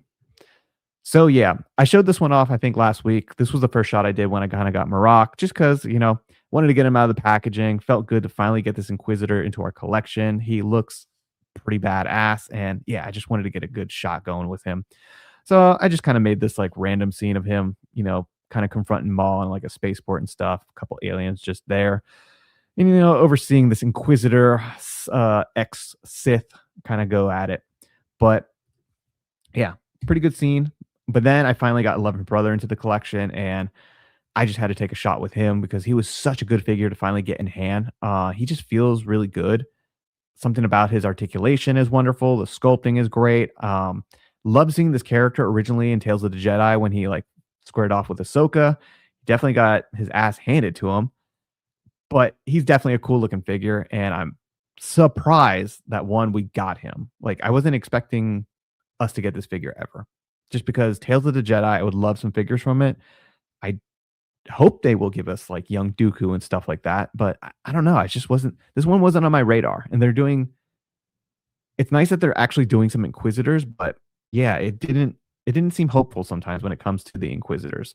So really happy to see this. So I kind of recreated one of those scenes that we saw from the trailers. Believe it or not, if you look at this top right corner over here, this is actually an actual wing from one of the gunships. And you can see a gunship back here in the background as well. Because if you take a look at that actual like footage, they do have some gunships dropping off. And yeah, somehow I was able to fit that all on like my table. I don't have a behind the scenes shot here. Maybe I'll post it later. But yeah, I was able to fit a bunch of stuff and really actually create that scene. Other than that, I just like forced perspective some stuff. These are all just like diorama pieces that I kind of just like put to like block off most of the background. And then I had like a giant piece of foam core back here that was like painted gray for like one of my hanger displays from like when I did a Falcon shot one time. So it's big enough to like cover this entire background. So I was able to put this all together fairly easily with just like some stuff that was lying around. So that was cool. I also really have been digging the like saber effects in the show and how they're kind of like gritty looking. And just when I had paused the action scene from like the trailer, I just really found this like shape kind of interesting. So I mimicked that too by like, pretty much taking like a pen tool and like drawing out this shape in Photoshop and adding it to like the saber effect. And I think it turned out pretty dang cool in my opinion. So yeah, really, really happy with this shot. And then wanted to recreate another shot just because after the last stream, I was kind of like inspired and also a little bit frustrated because Maroc has yet, and this is an Inquisitor problem.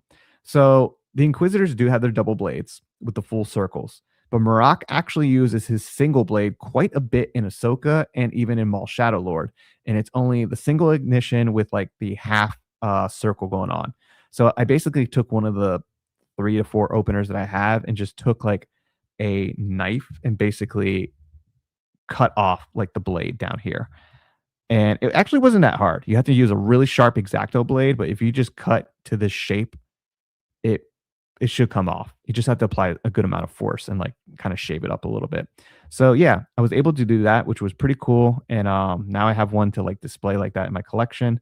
And then yeah, I just really like this like scene in Maul Shadow Lord, like the trailer. It's just like really warm orange going on. So something about the way Maul was like holding his saber and just giving this look at Maroc, like you are not on my level, which is really kind of was like speaking to me. So I was like, you know what, I want to capture that. So um, for that, I was actually able to achieve it by popping off the head and then taking off the barbell and then putting the head back on with like a tiny bit of tack.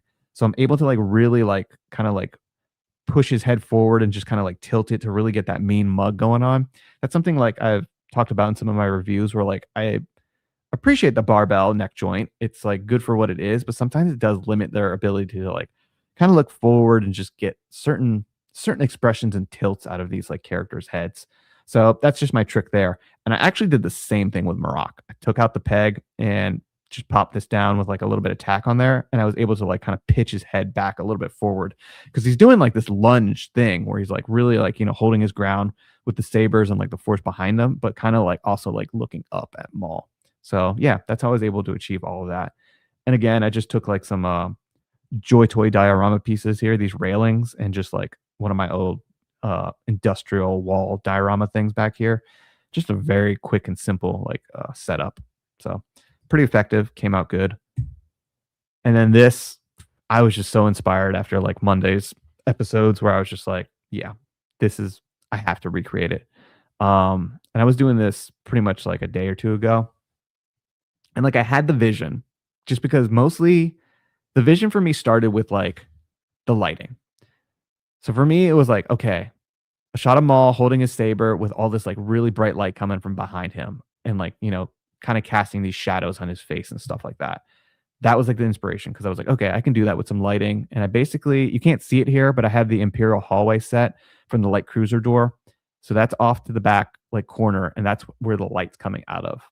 So it's kind of like, if you will, filtering the light that way towards Maul. And then the same thing, I took that giant piece of foam core back here. So it's just a giant gray industrial back wall. And yeah, that's all I really needed to do. And like I said, I had this bootleg ass Devon figure that's really just a Jyn Urso body with a 3D printed Twilight head that I had actually spray painted pink and came in handy. I just never got around to painting it. So I never like painted the brown headdress thing or whatever, and definitely didn't do the eyes or anything like that because that level of like detail is really difficult. Like even I can't do that well. It's not something I'm super talented at yet. So I've just been holding off on that one for a long time. But all I really needed was this back shot of her because I wanted most of the focus to be on Maul. So that's how I was able to get that done. And like I was explaining earlier, like basically I had to like bend the knees and like she's not standing all the way up. She's basically on her knees because I need her to be like shorter, like an actual like younger character. And man, those Jyn Urso knees suck, man. They don't even do 90 degrees. I think they're like 45 at best. But you can see that like I needed the saber to kind of line up right here with Maul because that's how it is in the shot. It's about like mid chest because you're kind of like looking up at him at this view. And yeah, I didn't want the saber to be all the way up here and like close to his like face because it would take away from what I want to be the main focus was the sabers connecting with each other and then just like Maul's like menacing look. So yeah, I think this came out really, really good. There's also like some spray, atmosphere spray effect in here, which I think also, adds a little bit of that vibe going on. So definitely one of my favorite shots that I've taken in a little while. Just the way it came out was just so good. So good. Would have been even better if I had a proper Devon figure, but at least I made it work. And then I just took this last night actually because I was just still feeling it, man. I watched those episodes again last night while I was eating some dinner, and they're just so damn good. Obviously, I don't have all the figures to like recreate every scene and stuff like that, so I don't have any pikes or whatever. So I was just watching it, and like when he snaps those two like hilts together, I was just something about it, like the anger he puts in there and just the vibe. I was just like, oh yeah, that's it. That's the scene. So again, all I needed back here was the light cruiser hallway set, which you can see it was still like pretty much on my table from the last shot. So I just reoriented it, put it back there, the same industrial foam core backgrounds in the back. This scene is really dark, so there didn't need to be any lighting up there. I do have like a puck light resting on top of the hallway cruiser set. So that's where you can see some of this light casting on top of his head. And then mostly like red lights coming at it from the side that like, give the saber effect. But something I wanted to kind of like show and point off here is this is the first time I'm doing it on one of my Maul Shadow Lord shots, but you can see I added that like effect that they're kind of doing to the sabers too, where it's not like a clean blade, just because you kind of saw that when he did ignite these two together, and I thought it would look kind of neat. And it was something I kind of wanted to try out. And I thought overall that looks pretty cool. So maybe I'll add that to another shot or two. But yeah, man, this one was another good shot. Again, this TVC Maul portrait is so good. Sarah Reynolds, who like sculpted this, did this figure design, really, really talented. She recently shared on her Instagram that she did that Poggle figure that we got, which is another absolute banger. So honestly, any figure she does looks so good. I'm really jealous of the Mon Mothma she did for Andor. I think that figure looked really, really good too. I wish they would shrink that down for TVC. But yeah, super talented artist. And again, I am forever grateful that she gave us this, what I think is a perfect Maul portrait. Like this, slapping on an updated episode one body, and we are in business, man. But yeah, overall, freaking great figure. Still standing the test of time. Sure, it doesn't have the barbell hips, but yeah, this thing, this thing holds up. Holds up. Let's see what you guys got saying. Thanks, man. Really, really appreciate it. I'm really happy with a lot of these shots and how they turned out. Thanks, man. They're usually pretty simple too. It's just stuff I do in Photoshop. It's just literally a layer with like a glow effect, and usually I use like the paintbrush, a soft like edge brush, usually with white. That's all it is.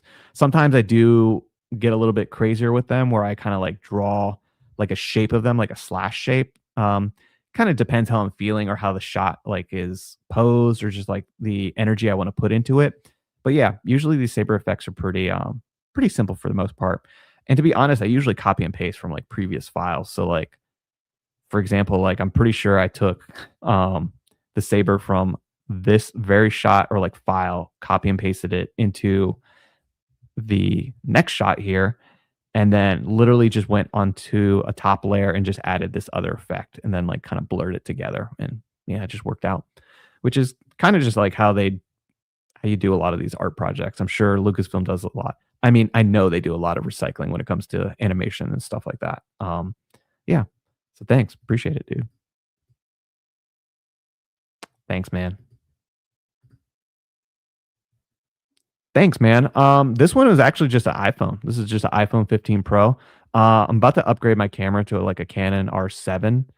But yeah, this one was just straight up iPhone. Came out pretty crisp. I do have the like I have 15 Pro, iPhone 15 Pro, and I just hit it with the like 48 megapixel like um raw camera version.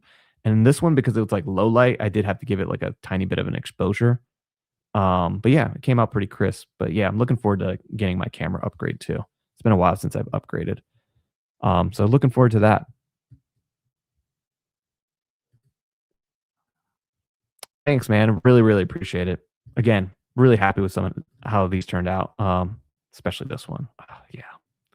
This might be one of my favorite shots I've taken in a while. And like I appreciate when everyone tells me my shots look good. I think everyone's kind of their worst critic. There's sometimes where I'm just like, yeah, it came out good, but you know, it could be a little better. This one I just feel so satisfied from.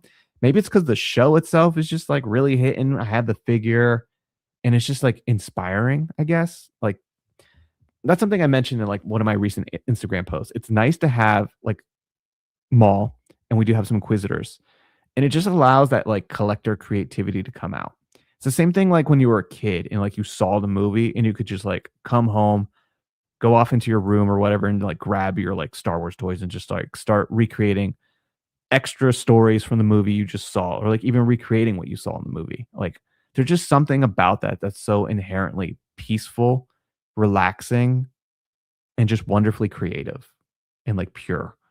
And I don't know, just like we have some stuff in hand from the show, and I'm just like really happy about it.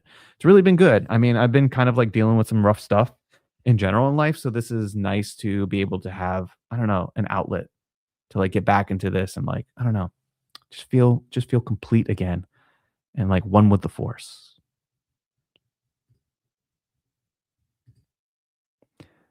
Do you think the next HasLab will be a Geonosian arena? I don't think so. That would be something I did not think was on my radar.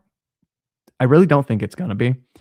I don't know what the next one's gonna be, or if they're even doing one this year or gonna wait until the 50th. I have a feeling this year doesn't seem likely. I feel like maybe there was a little bit of a reshuffle. Maybe they were considering doing one. Maybe with like the current things going off in the galaxy of our own, with like, you know, rising fuel costs and stuff like that, that might affect pricing, and just like everyone is kind of hurting a little bit. And also, I don't know.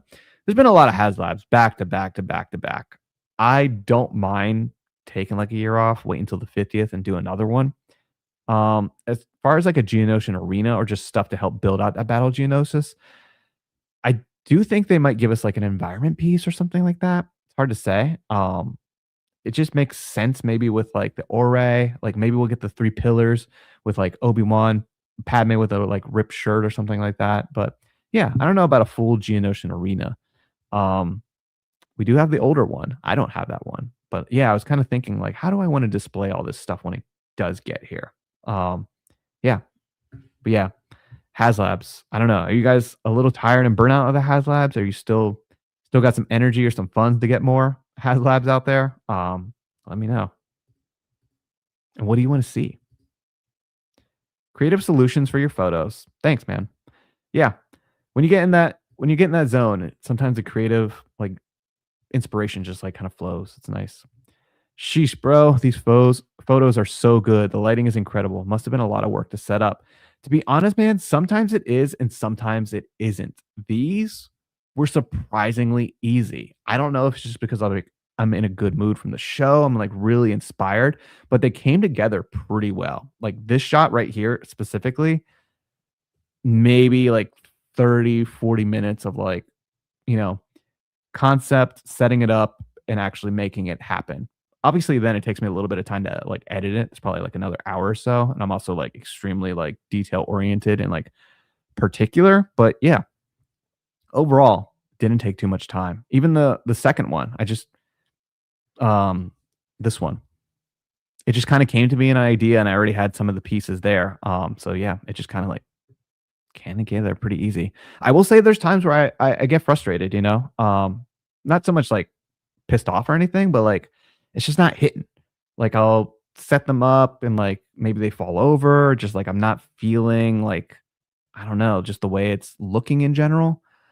Yeah, I've had instances like that. And like maybe even I get to the editing part, I'm just like, oof, no, something's off there. Or even I notice something like, ah dang, I forgot to like remove the unlit saber hilt from so and so's like belt. Literally has happened before. So then I had to go retake the shot, and maybe I tried to take the saber hilt off and they all fall down. I'm like, great. Now I got to set these all up. You're trying to get like that angle again, and it can be a pain. But no, fortunately these came off pretty pretty easy. So yeah, man. These shots only make me want an updated Maul with ball joints. I hear you. I hear you. I mean, I definitely think our Phantom Menace version will have updated hips. But in terms of like them updating this figure, let's see. Let's go back to like the first shot real quick. Because I think you can see his hips a little bit better. Yeah. Like he still can do stuff pretty well. And like those hips aren't bad, but like I agree. He's not like Maroc with these like, barbell hips, which are really easy to just engage with. And the thing about Maul, and I have never taken this figure apart, but there is this account on Instagram, Alien Tech, and he used to do a lot of deconstruction of figures and like really nice photography of all the pieces laid out. I'm pretty sure this Maul figure, and usually when they have this stupid like hip system, is similar actually, unfortunately, to Maroc, where like if you ever notice some of our figures with these newer ball jointed hips are cut like the tooling piece is cut right here, like there's a belt, and then you pop out the torso. But unfortunately, on Maroc and the small figure, this whole like crotch section goes up to the mid torso, and that's where the like barbell then attaches to his upper torso. So if they needed to update his tooling, it has to be this entire piece right here, and then they have to do the swivel hinge or the swivel at the thigh pieces. So that's like one, two, three pieces that need to get retooled. I don't know what that costs in terms of tooling budget for the gear, but that essentially is then one less partial tool maybe that we see of a different character. So it's kind of like, what would you rather have? Would you rather have that tooling money go to maybe getting animated Pike figures or updating this Maul? Now, I totally agree with you though, too. At the same time, Maul is like, he's Maul. He's not just like a random background person in the cantina or something like that. Like this dude needs to have those hips. So it's kind of a difficult decision. just because like overall he does still flow pretty well. But yeah, I'm not going to disagree to say like he doesn't need those hips. But yeah, it's just unfortunately some of those decisions that we have to make. Did you just add noise to the lightsaber for the effect? No, actually, what did I do for that? Um, so for that, actually, I went and did a brush. So similar to like what I was explaining before when it comes to sabers. That's just its own layer. And then I used a um so the first layer down below is like the actual saber, kind of like you saw in the other shots. Copy that over here, then added another layer on top in Photoshop, switched the brush from just a solid line with like a hazy glow like effect. It's kind of like a soft brush is what they call it. And I found a different brush in the like brush library that's called like charcoal or something like that. And it just had this kind of like um distressed look to it. So I don't know. I just got a swipe or two out of it and was like playing around. I was like, okay, that works. And then pretty much just kind of like lightly did like a brush stroke here, went up here, did its own separate brush stroke, and just kind of like added them in a little bit to where like what I thought looked best and not too overwhelming. And yeah, then just added a little bit of blur to it to like blend it all together. But yeah, it worked out well. First time trying it. So happy that it like worked out. We just answered that. And a cloak. Why are they allergic to cloaks? I don't know. It's like sometimes they're not allergic to cloaks, and then sometimes they are. Because like I feel like TVC was getting a lot of cloaks for a while, and like even Black Series would get plastic like cloaks or whatever, and I'd feel good, be like, oh yeah, TVC gets the cloaks. This is a selling point for us. But yeah, sometimes they do, and sometimes they don't. I really don't know what their justification is for that. Having the figures in hand during the show is amazing, honestly. It's been a long time and it makes me want to interact with my figures even more after watching new episodes. LOL. Yeah, man, that's what I'm saying. It's like if I'm sitting around watching a show and I don't have anything to do about it, it's just like that kind of sucks. Like it's nice to be engaged with the community. It's nice to obviously share photos with you guys. You guys get hyped on it. Sometimes it makes you want to take shots. Like I see other people's stuff and I'm like, oh yeah, like everyone's feeling Maul. I'm excited about this show. I want to be creative and also, share this with everyone else who's loving Star Wars and loving the show. So yeah, absolutely agree, man. I think they should take a year off from HasLab. Yeah, I agree. I think some people were looking for a HasLab. I mean, some people are always, wanting to add more stuff to their collection. So I hear that. But at the same time, I think it's good to not oversaturate it and just like keep beating us for like, more backing of this item and backing of that item. Obviously, there's always still things that we need to collect or even go back and hunt down. So taking a year to readjust and regroup, I think, is not a bad idea. But we'll see about that 50th. We haven't gotten Luthen from Andor and TVC yet, right? We sadly have not. I wonder if we will ever get his ship. Yeah. So his ship is really cool. I don't know if we would get his ship. I feel like that item kind of large. I don't know, guys. What do you think? Probably has to be a HasLab. And then it's like, does it have enough appeal to a wide audience for everyone to want to get that ship? I mean, Star Wars vehicles in general are pretty cool, so I feel like it would have some appeal. But yeah, it's hard to say.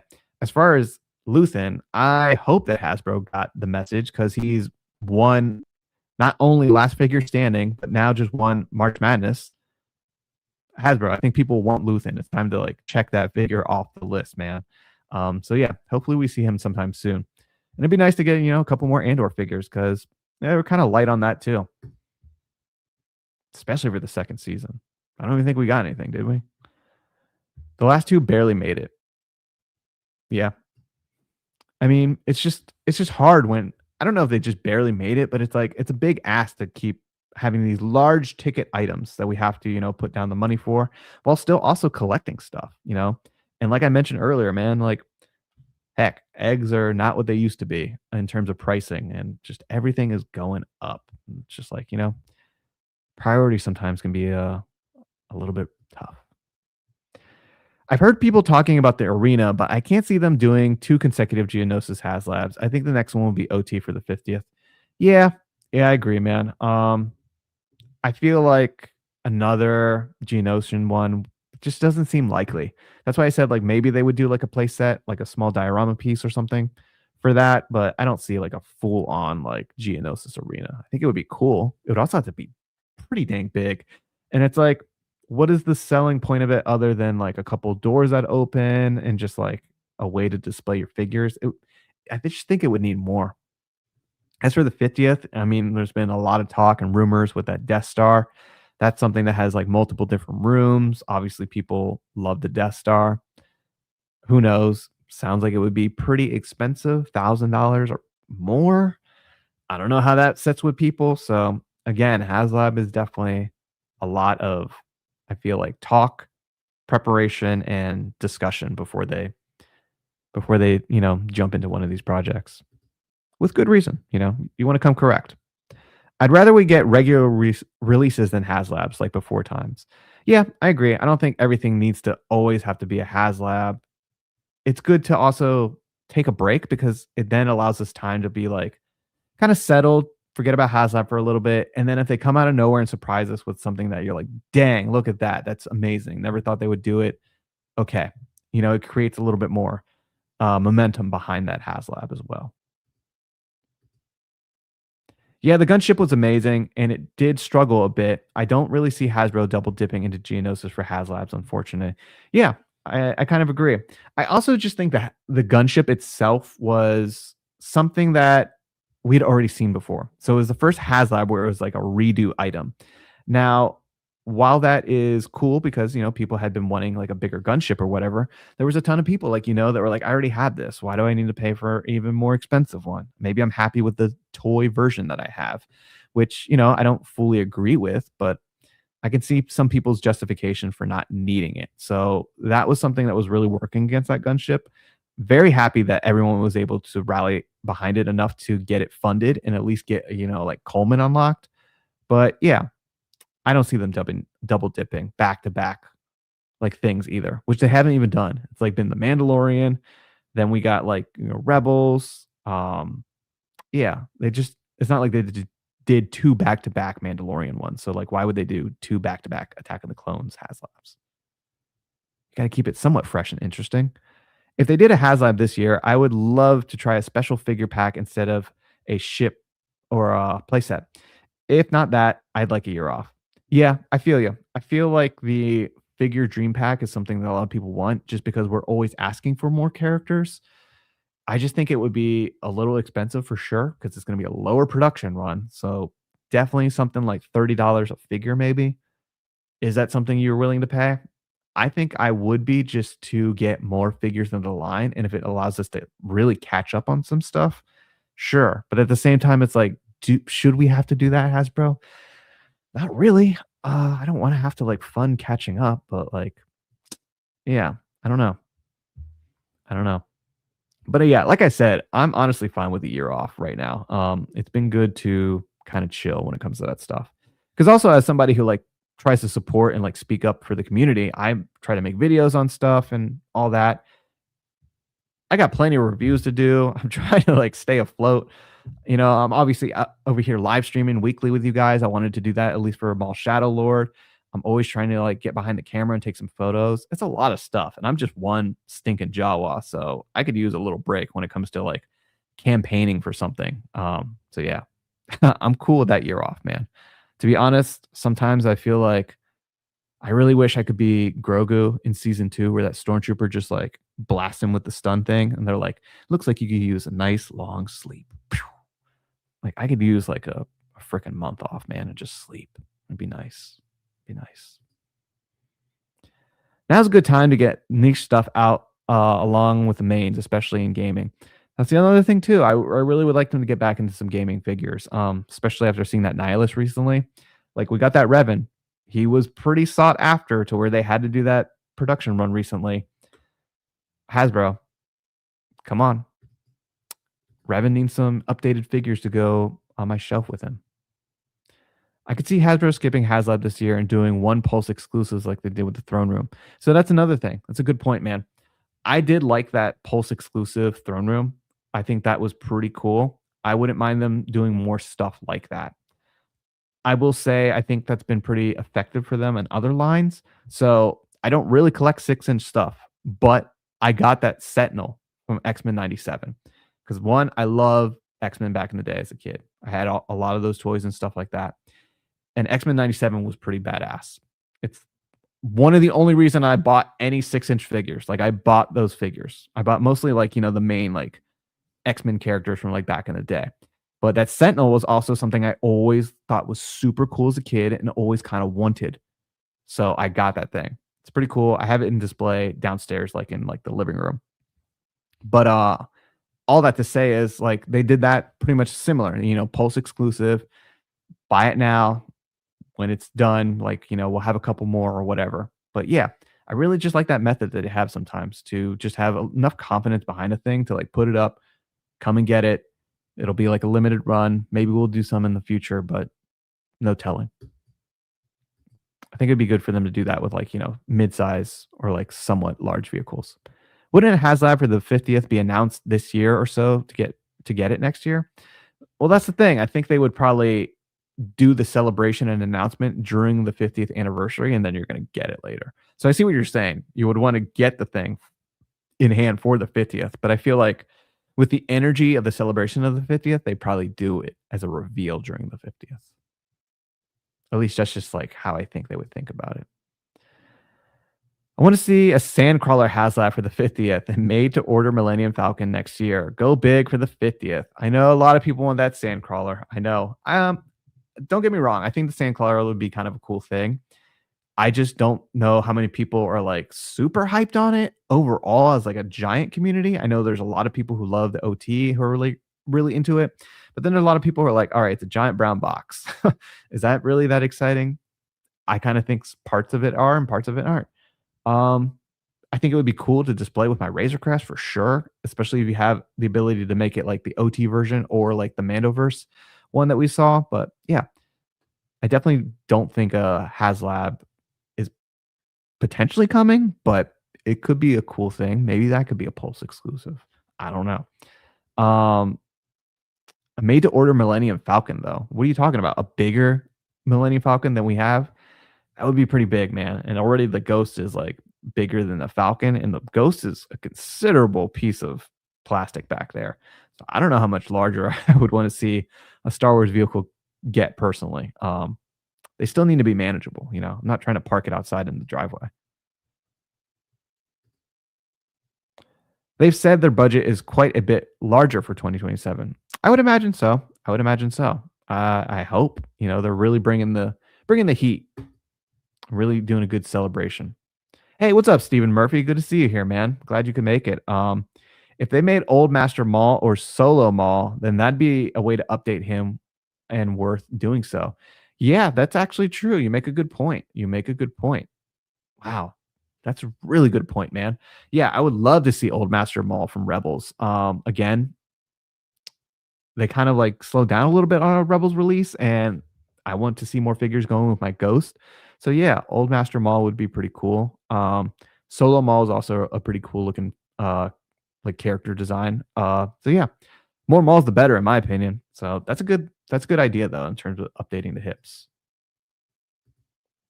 Maybe they can make it worth their investment. Cool. I'm familiar with charcoal brush. Thanks. Awesome, man. Yeah. Yeah, that's all I did. Worked out. It was pretty successful.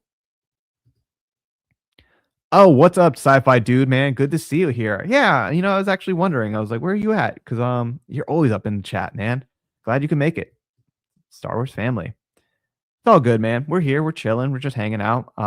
Glad you can make it. Steve Evans has said a few times recently that soft goods are more expensive than plastic. Hence, no cloaks for our little budget line. Yeah, it's really interesting. And like I kind of get it because you have to pay someone's like, actual physical labor to like seam that stuff.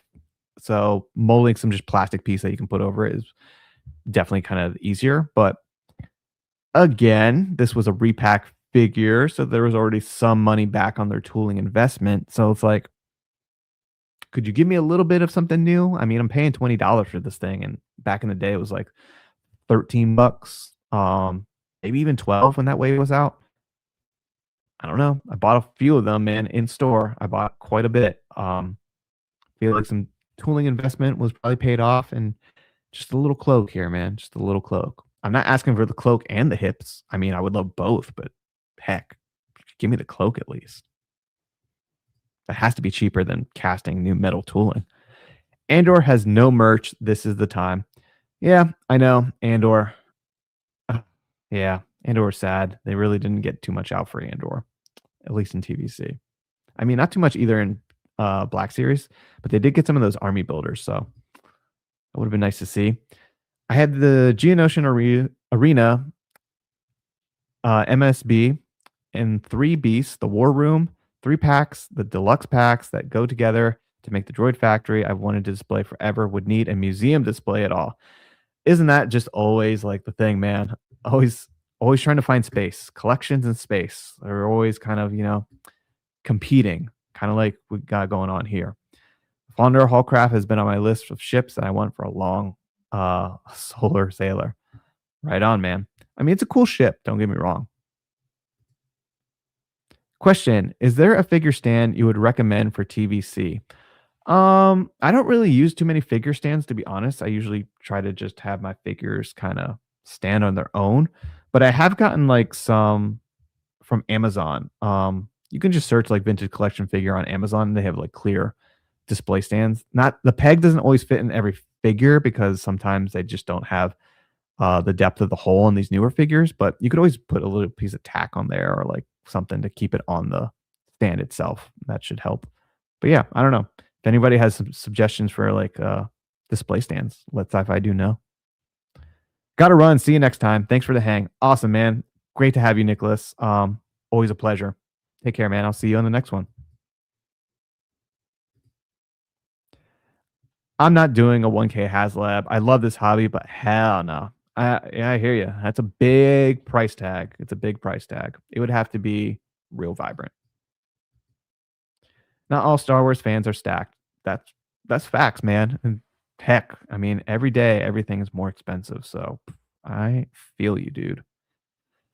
I pay 30 for Joy Toy, so yeah, I would pay it right for the Dream Pack. Yeah, I know a lot of people who collect the other lines definitely have to pay. Like Joy Toy, Acid Rain, that stuff is pricey. It's pricey for sure. Hell yeah. Gaming figures. Yeah, man. Love gaming figures. Need more of those for sure. I know it's a long shot, but I think the 50th will be flooded with close to half the merch we got for the Phantom Menace. Hmm. Interesting. Interesting. I hope there's a lot of merch. I mean, it's the 50th anniversary. I really hope they do. Bring the heat. I would love if Hasbro Pulse made a Zillow Beast and Bendu. Man, you're really going out there.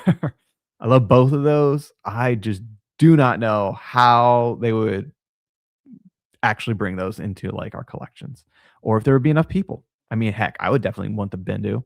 Bendu's pretty sick. He would look so cool on a ghost display. Also, the Zillow Beast is pretty rad, but just like some people hate cartoons. Those people, so uncivilized, but like you have to be like, a Clone Wars fan to really know about the Zillow Beast, to be about it. But I don't disagree that those are cool. Retro Collection has had some nice soft goods even in the Acolyte set. Yeah, that's a, that's facts. And I feel like it's interesting because like, Steve has talked about the cost of like why the figures are the way they are. And it's usually the tooling cost of putting or the labor cost of putting every one of these parts on a figure to assemble it and then, put in the packaging. So that's why TVC cost about the same to produce as a Black Series figure, but then they sell Black Series figure for like double the cost because it's quote unquote a bigger thing. And that's just how like, price tags go in merchandising. It's a bigger figure, so obviously it would cost more money or whatever. But then you like think about retro and it's like it's only 5 points of articulation, so you think that thing should be pretty cheap, but then they sell it for the same price as a TVC figure. But then it gets the soft goods. So yeah, it's really interesting to see how these like breakdowns kind of go in terms of like, estimating costs and stuff like that. Anytime, man. Always appreciate you, dude. Always appreciate you. You always bring a good energy here. You're all about 375 and always happy to have you around. I've been using a small bit of blue tack instead of figure stands. Yeah, tack is always a good option. There's a Gorilla Tack that I use sometimes for like diorama displays and stuff like that. But yeah, blue tack, all tack will do the job. Man, Disney, throw some Disney dollars at Hasbro and let them cook with a dedicated veteran designers. Yeah, for sure, man. You think they'd had some Disney support? I don't know. I don't know how that works. Thanks, man. I appreciate it. Really appreciate it. Definitely more creatures. Is there creatures you would like to see made in TVC? Interesting. So we've got some pretty good ones that I think I've really liked a lot. So the Blurg, one that I wanted to see. We made a lot of noise for the Blurg. I do think the next beast that would be pretty important to do would be a Dewback. It would serve as an original trilogy thing. You would also get it for the Mandalorian because there was like a slightly different coloring of it. I think that would be good. But yeah, Dewback, I would like to see. What's another good creature? Oh, a proper Wampa too. Like we had that Force Link one, which is pretty decent, but I think an updated Wampa would be pretty nice. Trying to think of another beast. It'd be cool to update one of the Geonosian arena beast. I don't know which one. I don't think they would do all three. Would you guys rather see the Reek redone or the Acklay? The Reek is pretty crude in terms of like showing its age and like the articulation was never great. And while the Acklay has a lot of articulation, it's a little bit of a frustrating figure. But they are like kind of decent. But I don't know. Those could be cool ones to do. Trying to think of something else. Oh, a Loth Wolf. I think a Loth Wolf would be pretty cool. Pack him in with like a different version of Ezra or something like that. But I guess we had that version of Ezra. Yeah, I don't know. But I think a Loth Wolf would be cool. Speaking of cartoons, imagine getting Dirge in TVC. That would be cool. Yes, here for that. Here for that. I've seen him on a lot of wish lists and stuff. So Dirge would be cool. We have figures from the past, but like they kind of show their age. I use white tack or gorilla tack sometimes. Yep. Same. All good, man. All good. Oh yeah, the Mudhorn. That's a good one. I really don't think they would do the Mudhorn, but it's a kind of such an essential Mando like piece. Be cool. Also the Nexu. That'd be pretty cool. Which they mentioned in this week's Maul episodes where he was like, I'm gonna feed you to my Nexu horde. I love that. Can you imagine poor Ludi Vario getting torn apart by a bunch of Nexus? It'd be such a sad way to go. Yep, do back. Which Star Wars games are your top 3 goats, and who's one character from each one you want in TVC? Dang. All right.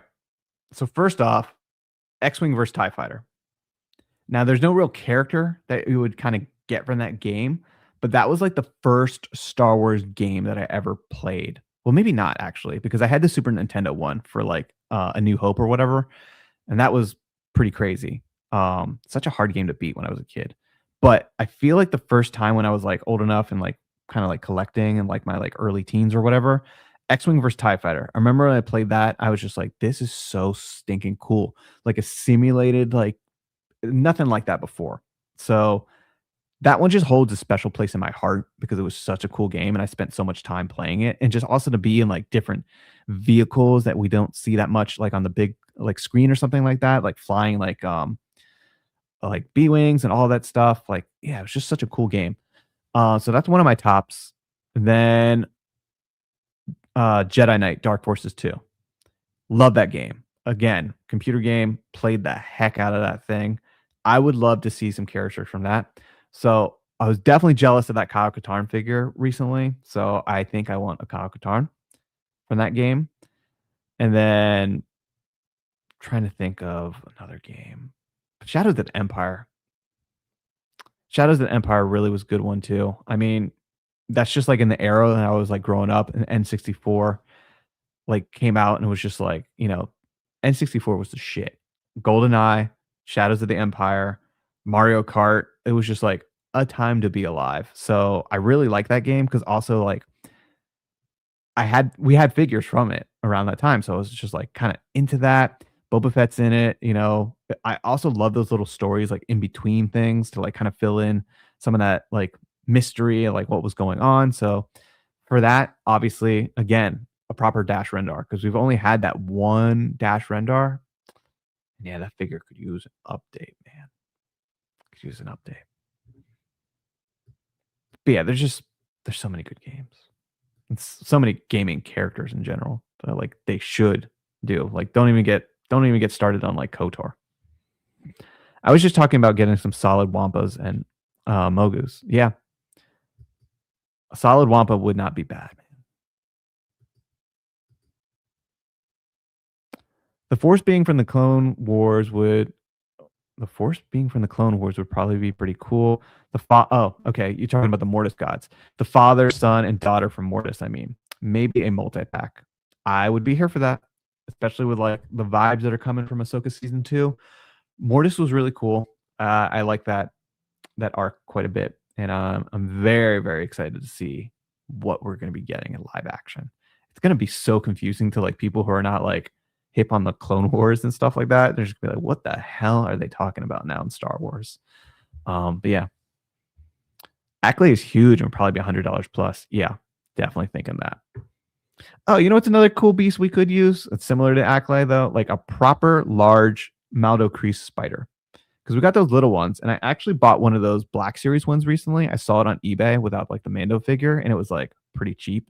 So I bought one of those recently.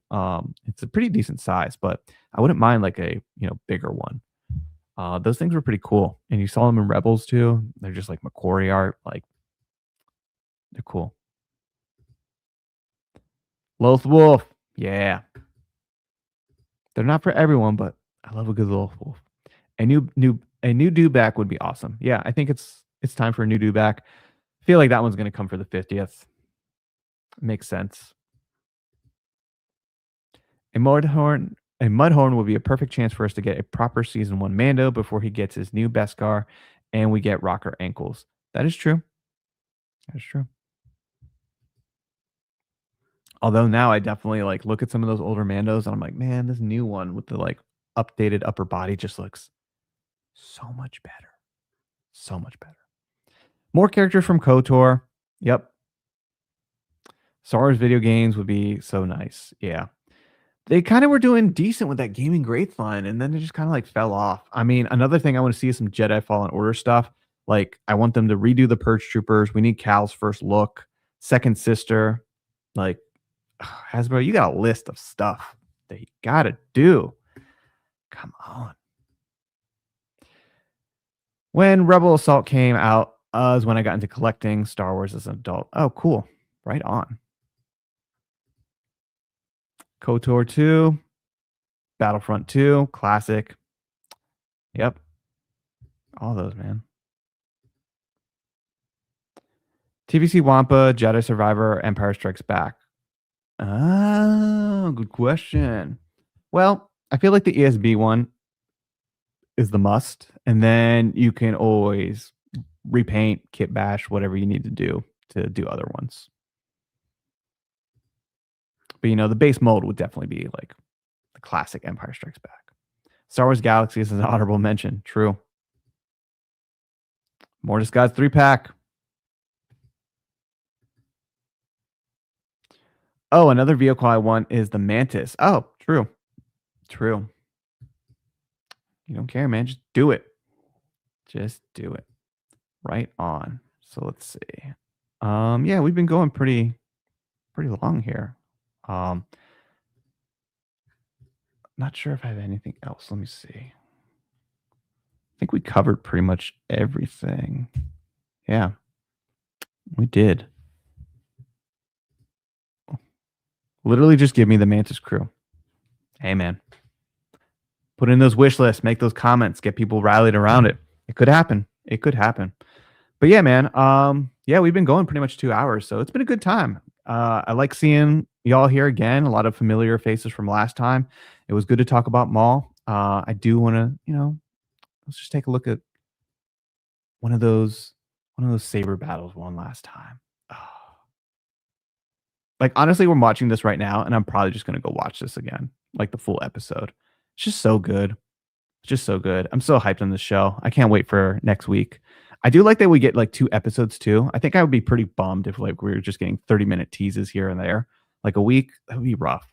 Yeah, so it's cool that we're pretty much getting, like, a full hour every week, which is nice. And then Uncle Docky taking out knees, man. You missed this part, AFC Smoke. We were clowning on Uncle Docky over here because somehow he was going for Maul's knees, but then he ate shit. Oh no. Poor Docky. My man, he got laid out. Poor dude. Yeah, that's definitely probably coming next week. Next week seems like it's gonna be a heavy Empire week. We're probably going to see the TK troopers. Inquisitors are going to probably make their first couple appearances. I bet we'll see Maroc first, to be honest, because if I'm thinking about it, we kind of ended with like Maul and them like disappearing into the shadows, disappearing into the sewers, and it seems like Maroc is going to catch up with him somewhere in that like area because like if I pull up my shot again real quick, let's see this. And then let's present that. Share screen. Where's that shot I took? Yeah. So like this shot, it looks like he's like chasing him in some kind of like underground like tunnel system or like train system or something like that. So I feel like Maroc is probably gonna get off that Star Destroyer and just go straight into the hunt and then clash with Maul. And yeah, but then Devon also kind of like jumps into the battle. So I don't know. I definitely feel like they're both gonna make their appearances, but I'm curious to see, how quick they're gonna intercept Maul and try to like take him out or whatever. But yeah, I'm definitely looking forward to them making their appearances. I'm also like, like I was talking about earlier, we saw 11th Brother only for like a, what, 30 seconds to like 2 minutes in Ahsoka, or not Ahsoka, Tales of the Jedi. So yeah, it'll be cool to like get like a full episode with him and just see more of his character. And of course, we saw him in like Tales of the Empire, but that was like honestly not much. Yeah, no problem. I would love if Hasbro made High Republic figures. Is there a comic book you would like to see into figures? Oh, interesting. I do like the look of the High Republic stuff. I haven't really read those comics, but I do like the look of it. So I would agree. And I also like more Jedi figures in general. So I think I would be hip with that. I also throwback to one of my favorite comics, Twin Engines, that Boba Fett versus, dang, what's that dude's name? Blacking out. That Imposter Fett. Yeah, I like that comic a lot too, and I think that would be such an easy repaint. Bro, I legit laughed out loud when Docky got laid out. Poor Docky, man. I think it was a general consensus. You missed it earlier, man. Someone in here was like, "Oh, Docky, he wasn't really a fighter in the Jedi Order. He was probably like basically like a librarian in the archives, like assistant. He was like Jacasta's news, like paper boy or like copy boy or something." Uh, poor poor Docky getting clowned on. I love him. He's such a sweet old alien Jedi. He tried his best. He has to be. It would be poetic for Maul to kill him and then Maroc come back with Night Sister magic. So kind of makes sense. Sabine. Yeah, I mean his original death before he gets resurrected. Yeah. You guys make this old Star Wars nerd feel like I'm not alone. Oh man, no such thing as being alone when you're a Star Wars nerd because we all love this galaxy far, far away and just love collecting this stuff and just talking Star Wars and just being creative. And, you know, all this comes from like one hell of a creative person, George Lucas. He really, really opened the door for a lot of us to connect with each other and just share this passion that we have and like, I don't know, this creative outlet and ideas that we even have. There's a good amount of High Republic comic with a good amount of characters. Right on, man. I think bounty hunters in general do pretty well. So Library. Oh no, he was Jedi insurance guy. Oh, what? Oh yeah, that's right. He is the Allstate guy. Oh my god.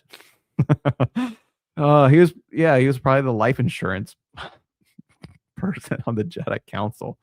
So it's like if you die in battle, your funds will go to your family that we took you from long time ago. They will get an X amount of Republic credits.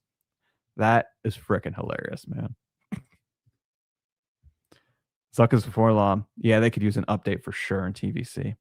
For damn sure. I was wondering what they'll build along with the lat. What the yeah. Yeah, I don't know. I mean, this makes me think we're gonna get a Clone Wars release sometime soon because I bet this thing fits in the back of the lat. Uh yeah, it's interesting. But all right, guys. We pretty much went for almost more than 2 hours. So it's been good. Like I said, appreciate you guys being here. We're definitely gonna be here again next week. Talk about Maul some more. I might have a guest come on. Thinking about it. Talk about some more toy photography and maybe some concepts and stuff like that. So yeah, be sure to tune in, man, next week. And appreciate you guys. Hit the like down below if you have not done that.